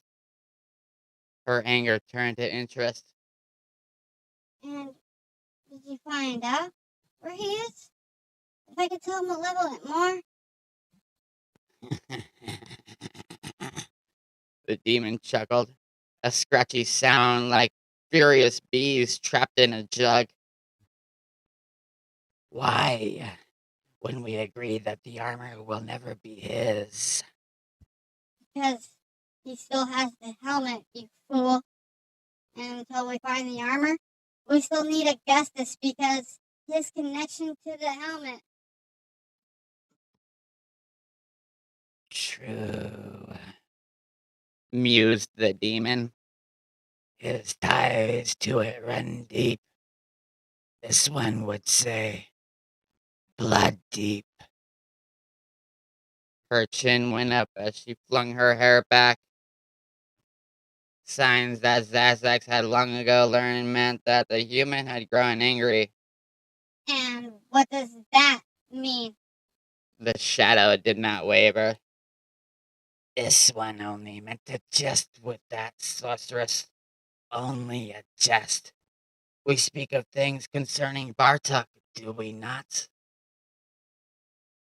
A demon with a sense of humor? Galena looked not at all amused. Very well. I'll leave the jesting to you. You leave Augustus to me.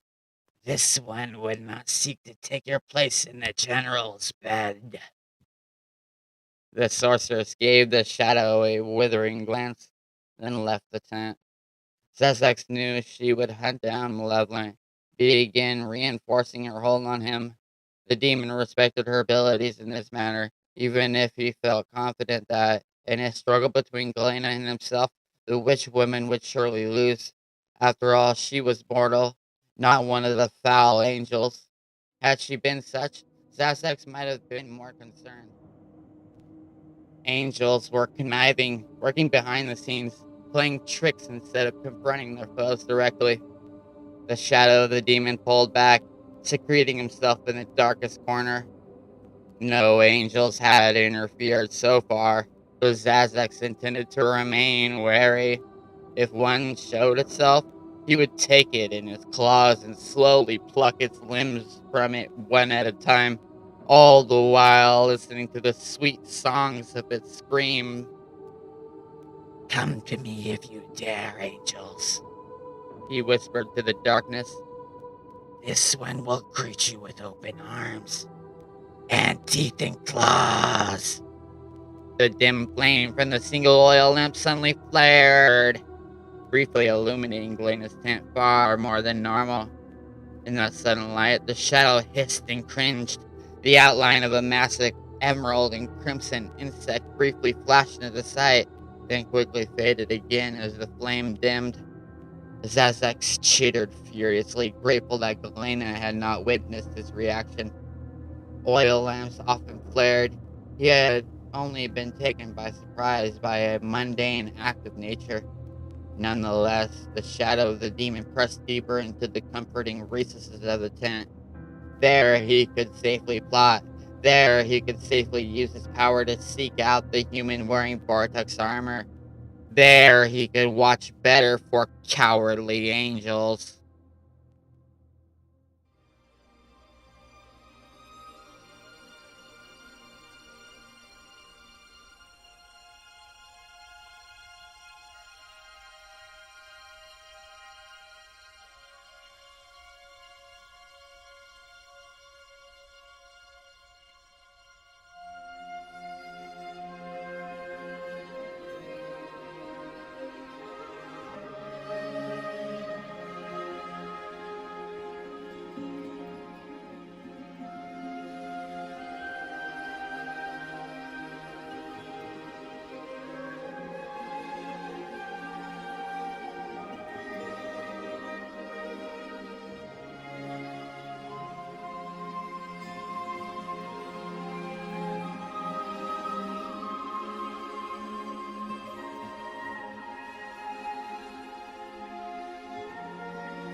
Three.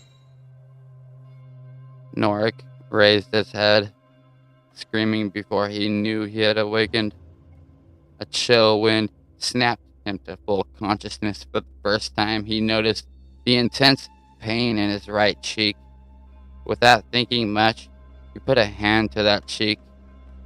Cold metal brushed his skin. With a start, Norik looked at the hand. A hand clothed in crimson gauntlet, a reddish liquid now staining the fingertips. Blood. With great trepidation, he returned his hand to his cheek, touching the flesh with one finger now. By that means, Norik discovered that he bled in 3 places. 3 valleys had been gouged in his cheek, as if some animal had clawed him. A flash of memory sent shivers through the veteran. Satan's face, contorted in fear, not witnessed by Norik outside of the most horrible battlefield. Satan's eyes, pleading, his mouth open, but no more words escaping. Satan's hand, tearing desperately at his friend's face. It could not be as Norik remembered it. Another image. Watson on the floor of the tomb, blood pooling on the stones nearby. Its source, the gaping hole where the Vajray's throat had once been. The sorcerer, at least, had died relatively quickly. Growing more horrified by the moment, the half-mad soldier struggled to his feet. Around him, he noticed tall hills, even mountains, and the first glimmers of sunlight. Yet none of them looked at all familiar. None of them at all resembled the peak in which he and his friends had discovered the tomb of Bartek. Norik took a step forward, trying to get his bearings, an unsettling creaking accompanied by every motion.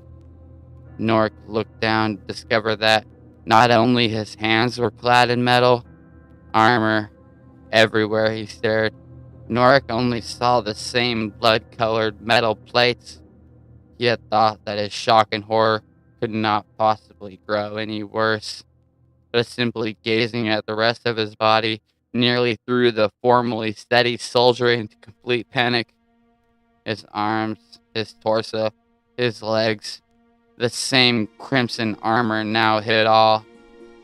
To add to the mockery, Norik saw that even wore Bartek's ancient but still serviceable leather boots. Bartek, warlord of blood. Bartek, whose dark magic had apparently saved the helpless soldier at the price of Satan and the sorcerer's lives. Gazing down at his hands again, Norik tore at the gauntlets. He tugged as hard as he could on the first, the left, then the right. Yet regardless of which, Norik sought to remove, the metal gloves slid no more than an inch before seeming to catch. He peered within and, after seeing no impediment, tried once more, but still the gauntlets would not come off. Worse, as the sun rose, for the first time Norik could see that the blood from his injured cheek had not been the only stains upon the metal. Each finger, even most of each palm, looked as if it had been bathed in rich red dye. But it was not dye that covered them. With a roar of outrage, Norik swung one fist at the nearest rock, perfectly willing to break every bone in his hand, if only it would mean the release of his hand. Instead, though, the rock itself gave way in part, the only damage to Norik being a violent throbbing throughout his entire arm.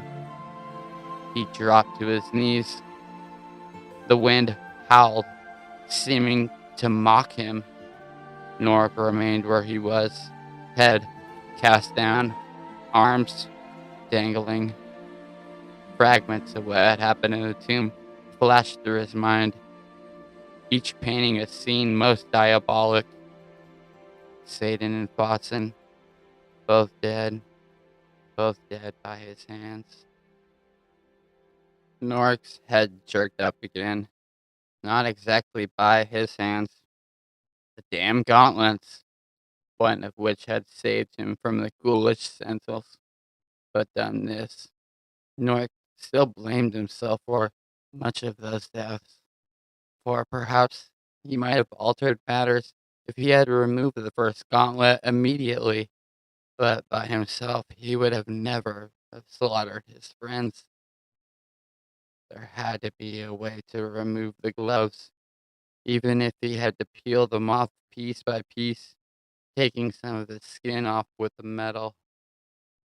Determined to do something for himself, the veteran fighter rose again, trying to better identify his surroundings. Unfortunately, he saw little more now than he had on first glance. Mountains and hills, forests stretching to the north, no sign of habitation, not even a distant plume of smoke. And again, nothing resembling the peak in which Bartek's tomb lay. Broke off quickly, uneasy at even mentioning the dark and supposedly mythic realm. Even as a child, and certainly as a soldier, Norik had never believed much in either demons or angels, but the horror to which he had been a part had changed some of his opinions. Whether or not demons and angels truly existed, the Warlord of Blood had certainly left a monstrous legacy, a legacy in which Norik hoped to rid himself of quickly, hoping that perhaps he had simply been too upset the first time he had tried to remove the gauntlets. Norik tried to inspect them again in yet greater detail. However, as he looked down, he made yet another horrific discovery. Not only did blood soil the gloves, but did so the breastplate too. Worse, on closer study, Norik saw that the blood had not accidentally splattered the armor, but had been purposefully and methodically spread across it. Again, he shuddered, quickly returning to the gauntlets. He sought some latch, some catch, even some dent that might have caused the gloves to stick. Nothing. Nothing held the gauntlets fast. By rights, they should have slid off his hands with a simple shake towards the ground.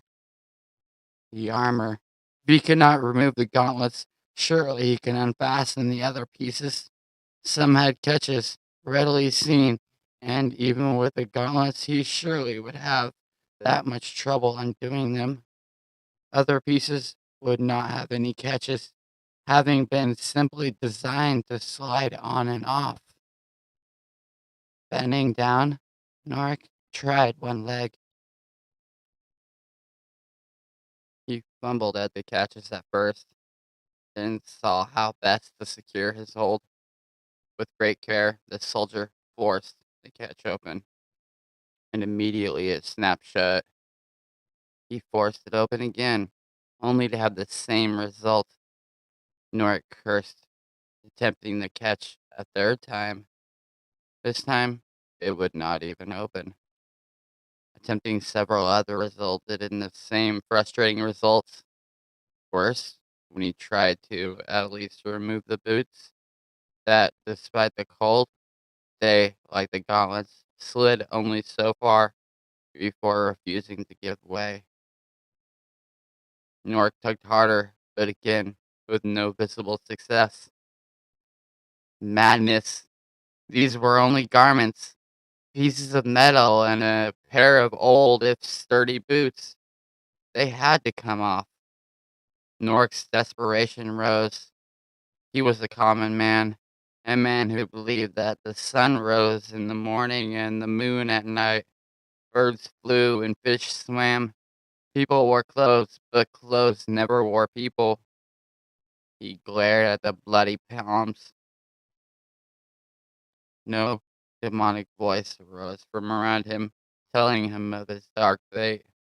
The gauntlets did not suddenly draw words or symbols in the earth.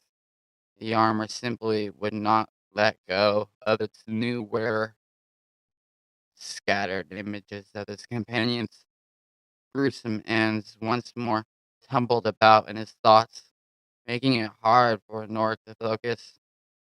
Norik prayed, pleaded for them to go away, but suspected that they would forever torment him. Yet, if he could never be rid of the nightmares, there still might be something he could do about the cursed suit he wore. Watson had been a sorcerer of some reputation, but even the Bajere had admitted that there were many practitioners more skilled, more knowledgeable than he. Norik would just have to find one of them. He looked east, then west. To the east, he saw nothing but tall and menacing mountains, whereas the west seemed a bit more gentle in scope. True, Norik knew he might be working under false assumptions, but his best hope, he decided, had to be the latter direction. The cold wind and moisture already chilling him to the bone. The weary veteran started off on a tremendous trek. It might be that he would die of exposure before he even made it out of the mountains, but some part of him suspected that such would not be so.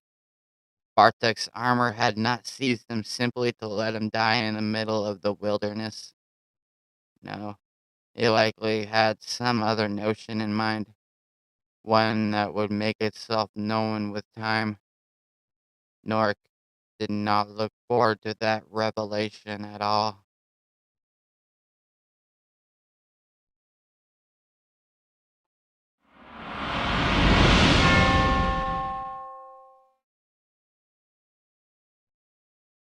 The sun vanished into an overcast day, turning the weather even colder. A wetness also hung in the air. Breathing heavily, Nork pushed on despite everything. As of yet, he had not so much as seen a glimpse to a hint that he traveled in the right direction. For all the weary veteran knew, he had headed in the exact opposite of where he should have gone. Some mountain kingdom could have just been past the next peak to the east. Thoughts like that, however frustrating, managed to keep Nork from completely going mad. Each time he let his thoughts wander, they ever returned to the tomb and the horror of which he had been a part. Flotsam and Satan's face haunted him, and every now and then Nork imagined he saw the pair condemning him from this shadow or that, but they were dead, and unlike the bloody warlord, they would stay so. Only Nork's guilt continued to condemn him. Around midday, he began to stumble. It finally occurred to him that he had neither eaten nor drunk since waking up the day before he had last supped early. Unless he planned to fall over soon and die, Nork had to find substance of some sort. But how? He had no weapon, no trap. Water he could find simply by scooping some of the snow, topping the nearby rocks, but actual food looked to be hard to come by. Deciding he could at least assuage his thirst, Nork walked over to a small outcropping where the coolness of the shadows had kept a small bit of snow and ice still unmelted. He scooped up what he could and greedily sucked on it, not caring at all about the bits of dust and grass that came with it. In moments, his head seemed to clear a bit. Spitting out a few fragments of dirt, Nork pondered what to do next. Not once had he seen any wild animal other than a bird. Without a bow or slingshot, he had no chance to bring down one of the creatures. Yet he needed food. His left hand suddenly moved without any regard as to his wishes.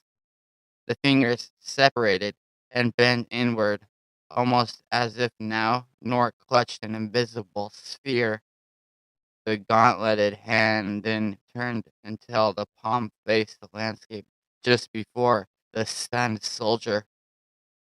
From his lips burst a single word: Jazarat! The ground a few feet ahead buckled. Nork at first thought that a tremor had struck the area, but only a small crevice, perhaps 6 feet by 3, actually formed. The rest of its surroundings did not so much as shiver in the slightest. His nose wrinkled as noxious fumes arose from the minute but apparently deep fissure. The area burned where yellow tendrils of smoke spread. Iskari Wild. The new words came out of his own mouth with great ferocity. From within the fissure came a horrid chattering sound. Nork sought to back up, but his feet would not move. The chattering increased, now a babble of high-pitched animalistic sounds. Nork barely stifled a gasp as the grotesque tusk face thrust itself somewhat unwillingly into the overcast day. A pair of jagged, curved horns rose from the top of the scaly head. Round yellow orbs with blazing red pupils shied away from the sky, finally focusing with clear bitterness on the human. The creature's squat, porcine nose twitched as if smelling something terrible. Something that the fighter realized likely was him. Twin sets of 3-digit talons seized hold of the sides of the fissure as the horrific beast pushed itself up to the surface. Squat, oversized feet with curved nails planted themselves on the ground. Nork stared down at the thing surely out of the underworld. A vaguely humanoid, hunched back denizen of the depths who, while barely reaching his waist, revealed surprising muscle under skin both scaled and furred. And then a second of the creature joined the first. He immediately followed by a third, a fourth, a fifth. The frightful pack ceased growing in numbers after the sixth. A half a dozen more than Nork certainly desired. The demonic imps chattered in their incomprehensible language, obviously upset with being here and very clear upon who they blamed this entire situation. A few opened toothy maws and hissed at Nork, while others simply scowled. Gaster Iscali. Strange words once more startled him, but their effect on the monstrous pack proved even more astonishing. All signs of defiance faded abruptly as the imps groveled before him, some fairly burying themselves in the ground to prove how lowly they were. Norik Viseran has become a living nightmare. While on a quest to find magical treasure, the Soldier of Fortune discovers an artifact beyond his wildest dreams. The ancient armor of Bartek, the legendary warlord of blood. But the mysterious armor is cursed, channeling a malevolent power into Norik's tortured soul. Now pursued by demons who covet the dark armor for their own devices, Norik must overcome a bloodlust he can scarcely control and learn the truth about his terrifying curse before he's lost to darkness forever. This should have never have happened. By the will of Rothma, this should have never happened. The emerald sphere that she had noted earlier, in order to see, gave the entire tableau an even more unsettling appearance. Her face, already pale in color, paled further. Kara pulled her lengthy black cloak about her, taking some comfort from its warmth. Under thick lashes, silver almond-shaped eyes surveyed a scene that her masters surely could have never have envisioned. The tomb is forever safe, they had always insisted. Where Vajrai elemental sorcery falters, our own trusted skills will make the difference. But now, both the more materialistic Vajrai and the pragmatic followers of Rathma had apparently failed in their trust. That which they had sought to forever bury from the sight of men had not only been discovered, but had actually been stolen. Or was there more to it? How powerful could the intruders have been to not only eliminate the undead guardians, but also shatter the unbreakable wards? Not so powerful that two of them had not died in very violent fashion, moving with such grace that she seemed almost to glide. The black-clad woman went to the nearest of the corpses.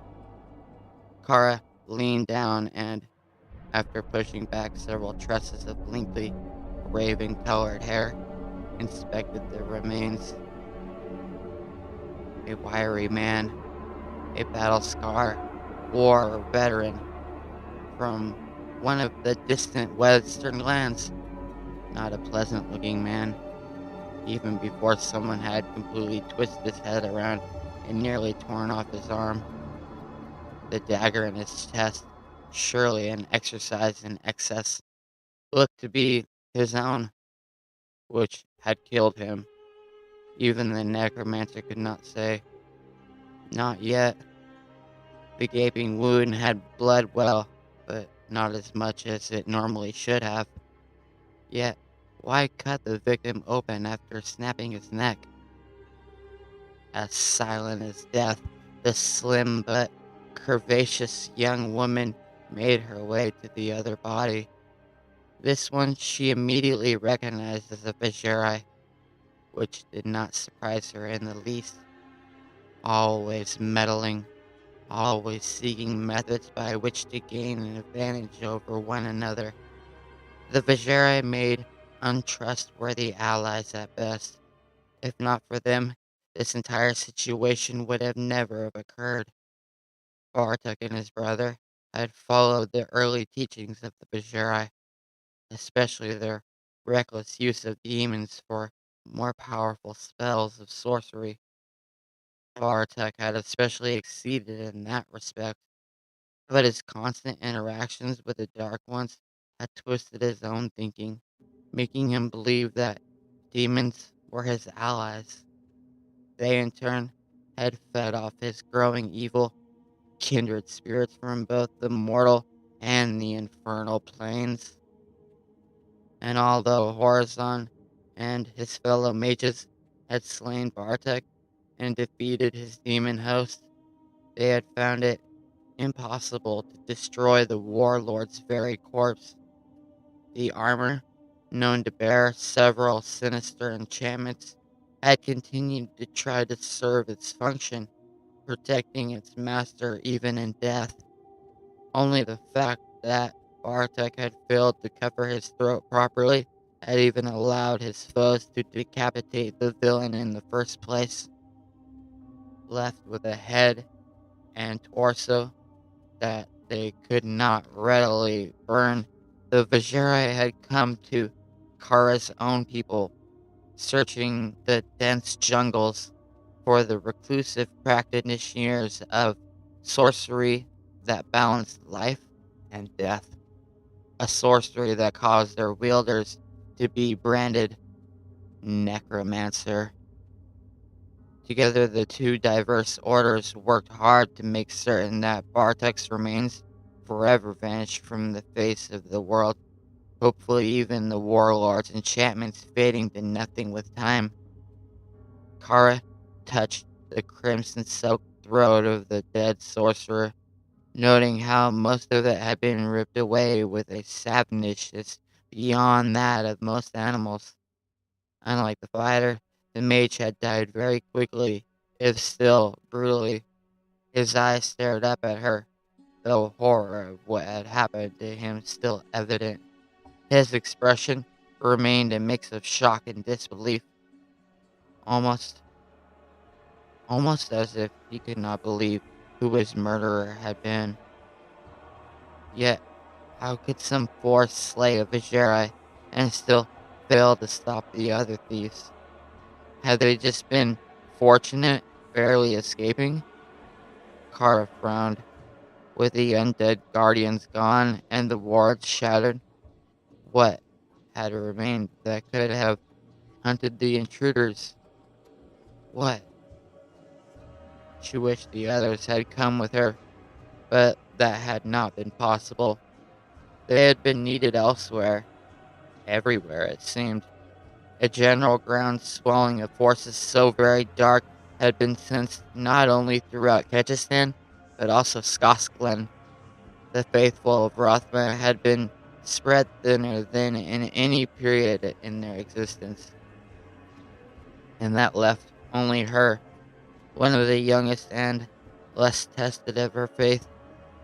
True, like most of those who followed the path of Rothman, she had been trained to be independent almost from birth. But now Kara felt she entered territory for which no amount of teaching or experience could have prepared her. Perhaps, perhaps, though, this Vajra could still teach her something about what she now faced.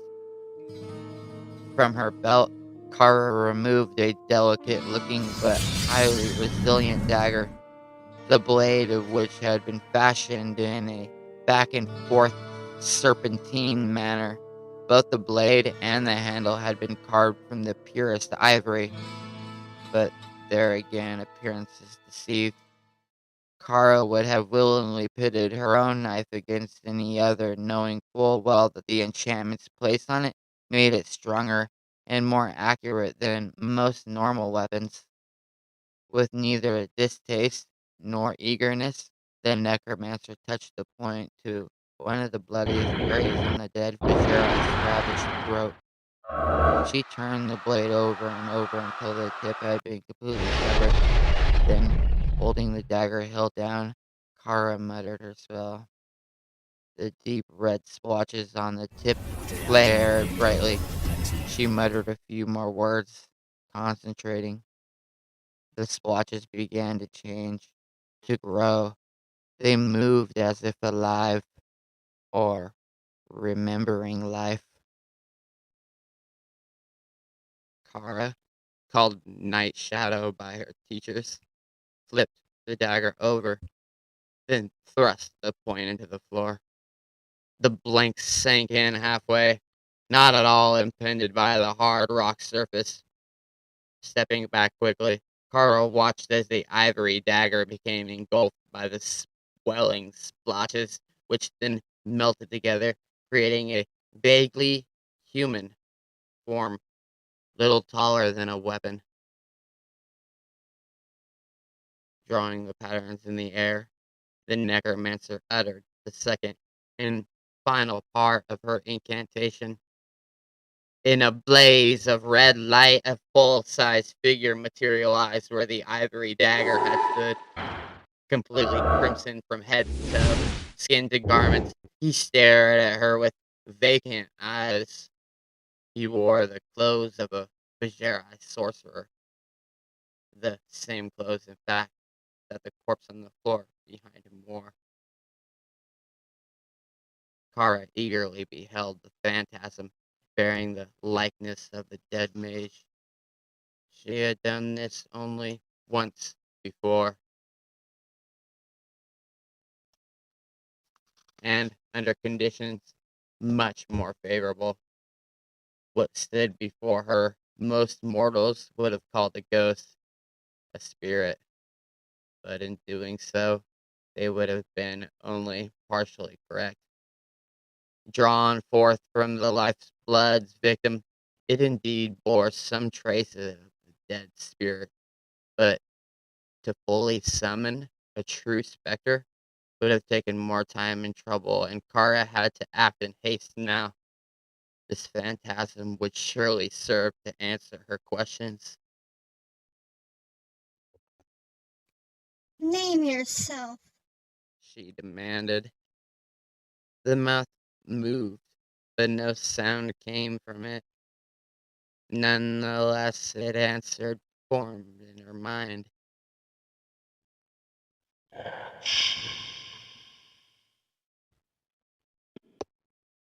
What happened here? Phantasm stared, but did not answer. Kara cursed herself for a fool, realizing that it could only answer questions in a simple way. Taking a breath, she asked, Who destroyed the rest? The name meant nothing to her.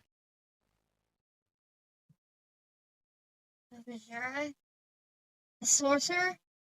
To her surprise, the spectral form shook his crimson head ever so slightly.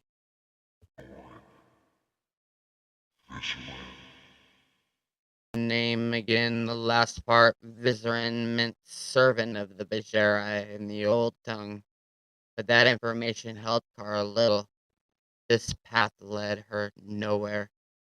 She turned to a different and far more important subject. Did this Nork take the armor from the dais?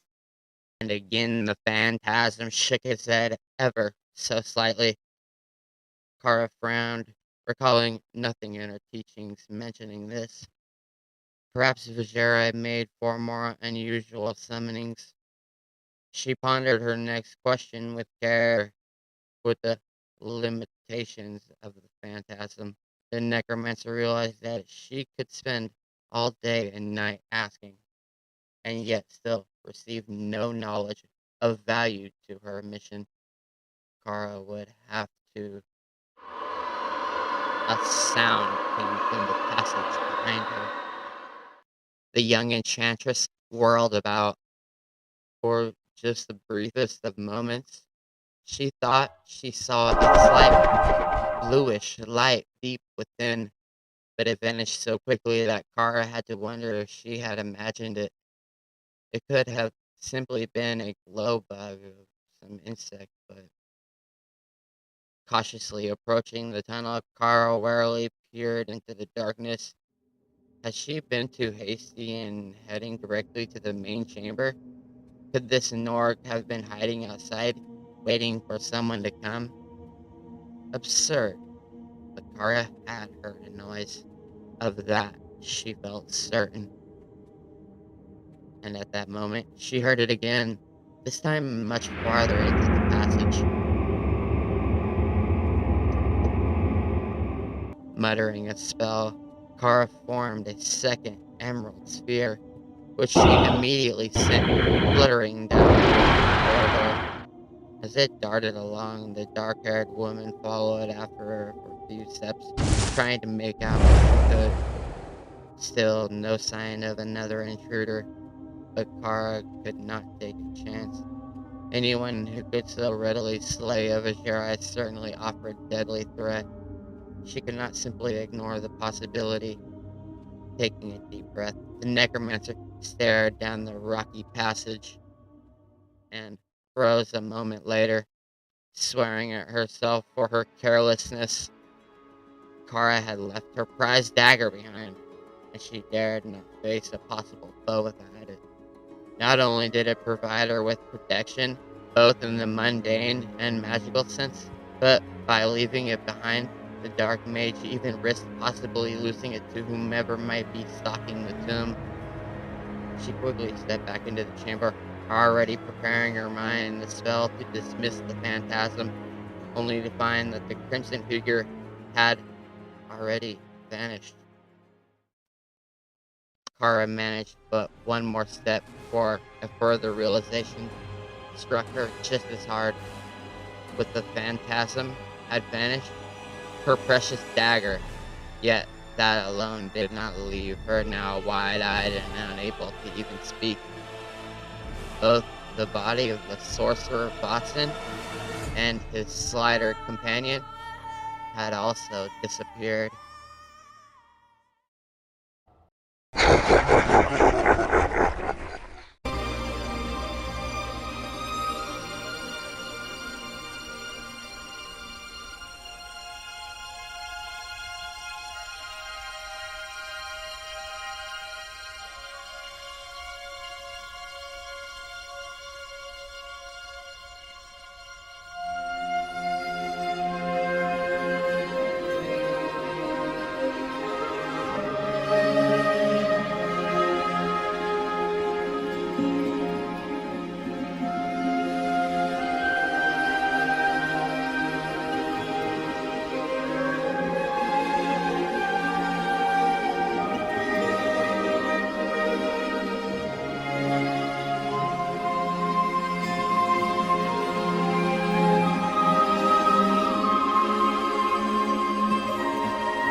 Norik Cizeran has become a living nightmare.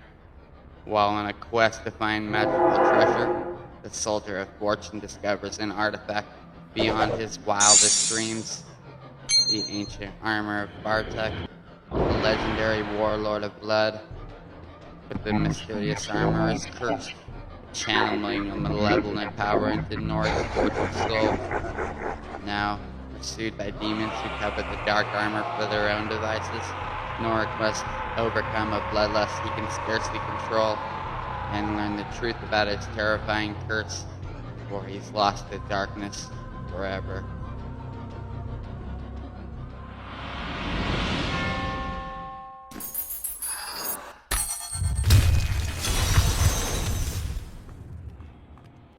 Rumbling storm clouds turned the day as nearly as dark as night had been, but Norik hardly noticed.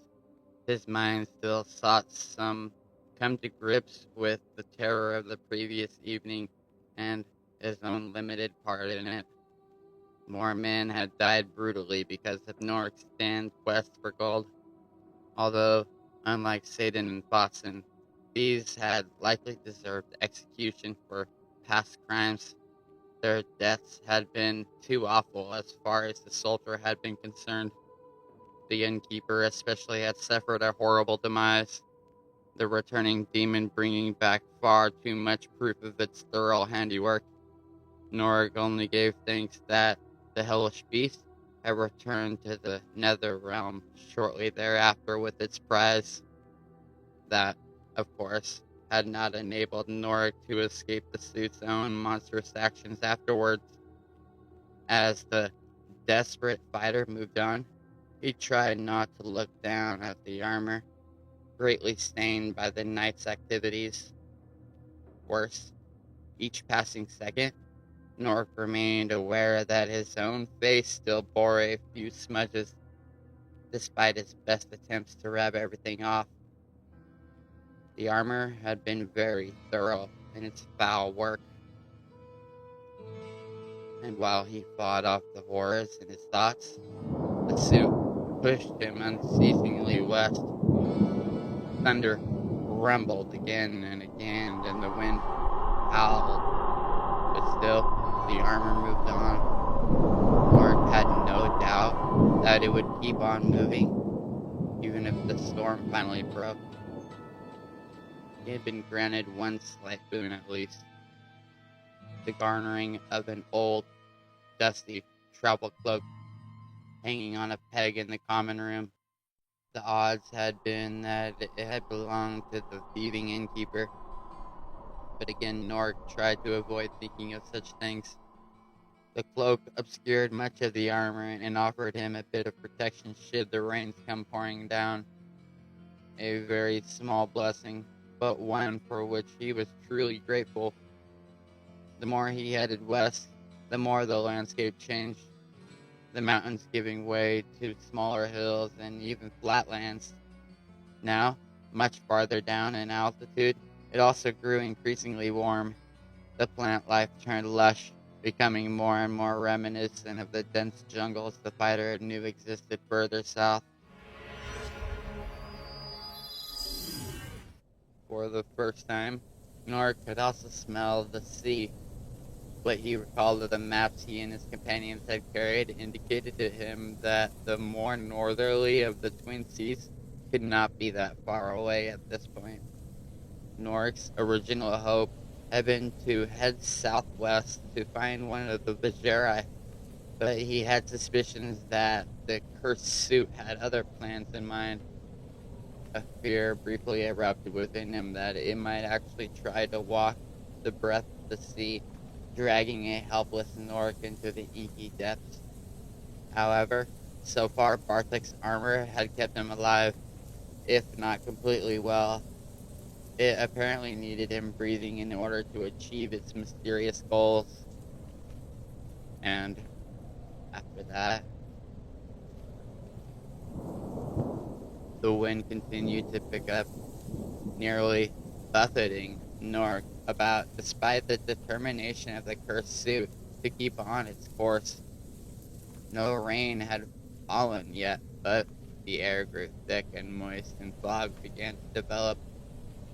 It became impossible to see very far ahead, and although that did not seem at all to bother the armor, now and then Norik still feared that it would walk him right off a cliff without ever realizing it.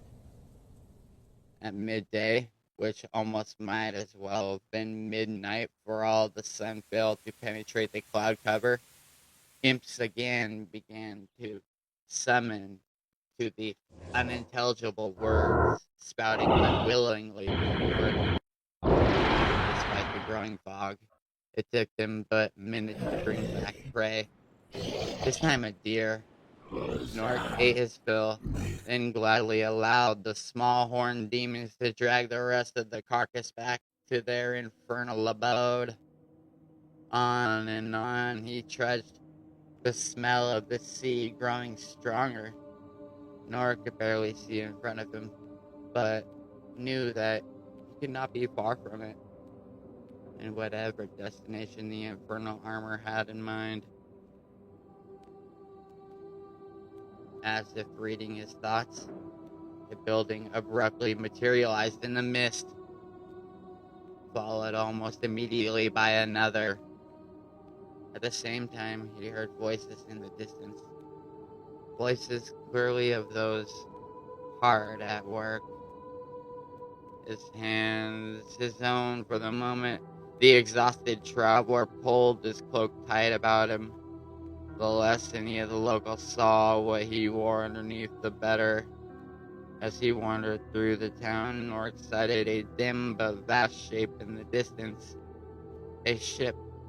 He wondered whether or not it had just arrived or prepared to disembark.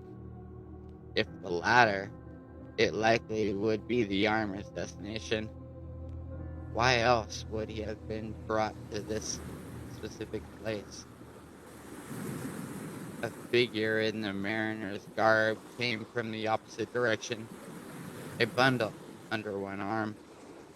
He had eyes and features somewhat akin to Foxen, but with much more animation to his face. "Oh, traveler, not a good day to be making your way from the interior, eh?" No. Norik would have walked past the man without another word, his concern that the mariner might become the next of the suit's victims. But his feet suddenly stopped. This, in turn, caused the other to also halt. Still grinning, the seaman asked, "Where do you hail from?" Looked to be a Westerner to me, though it's little hard to tell under all that stubble. West. Yes, the soldier returned. I've been on a pilgrimage. In the mountains? Not much up there, but a few goats.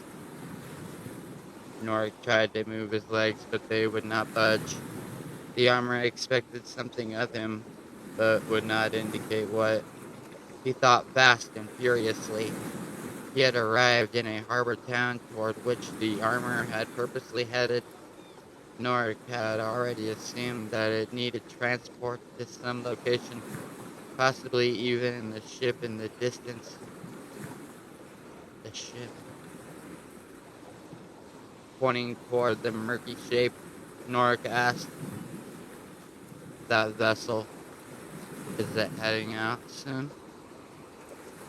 The mariner whisked his head back to look. "The Nepalis? She's just come in. Be another 2, maybe 5 days even. Only ship leaving soon's the Hawkspire, just down that way." He pointed toward the south, then leaned close, far too close in Norik's anxious opinion, and added, "A word of caution there. The Hawkspire is not a good vessel. She'll be at the bottom of the sea one of these days. Mark me. Best to wait for the Nepalis, or My own fine girl, the Odyssey. Though that'll mean a week or more. We need for a little refitting. Still, his legs would not move. What more did the armor want? Destination? Can you tell me where each sails to? My own. We're heading for Duke Lane, but it'll be a while before we can leave. As I said, the Nepalis now that heads for far Kingsport, a long journey, but a part of the Western Kingdoms, eh? Get you home faster, I think. That would be the right one for you, eh? Norik noticed no change. What about the Hawk's fire? Leaves tomorrow morn, I think. But I warn you against it. One of these days, she'll not make it all the way back from Luca Lane. And that's if she makes it there in the first place.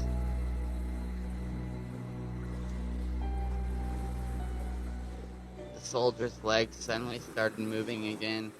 The suit had finally found out what it wanted to know. Nora gave the mariner a quick nod. Thank you. Heed my warning well, the seaman called. Best to wait. Bartek's armor marched north through the small town, heading to the southern part of the harbor. Mariners and locals glanced at him as he walked by. His western looks not as common here, but none made any comment. For all its tiny size, the port apparently handled a steady business. Nork supposed that it would have looked more impressive if in the sun, but doubted that he would have ever had the opportunity to see it so. A sense of unease touched the veteran as he entered the southernmost part of the port. In contrast to what Norik had seen so far, the area here it looked to be in some disrepair, and those few figures he noticed nearby struck Norik as almost as unsavory as the unfortunate fools who had tried to rob him. Worse, the only vessel in sight looked to be most appropriate for a journey desired by a cursed suit of armor. If some dark spirit had dredged up a long-lost ship from the black depths of the sea, then failed afterward in a half-hearted attempt to make it pass for something still from the land of the living, it would have looked a little more baleful than the Hawk's fire.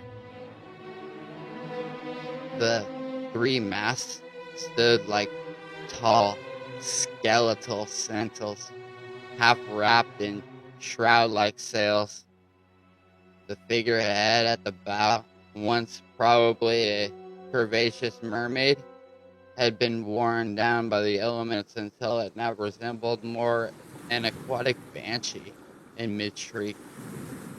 As for the hull itself, something had long ago stained the wood nearly to pitch, and scars raked the sides, making North wonder if at some point in its colored past the vessel had either served in war or, more likely, had been used more than once as a freebooter.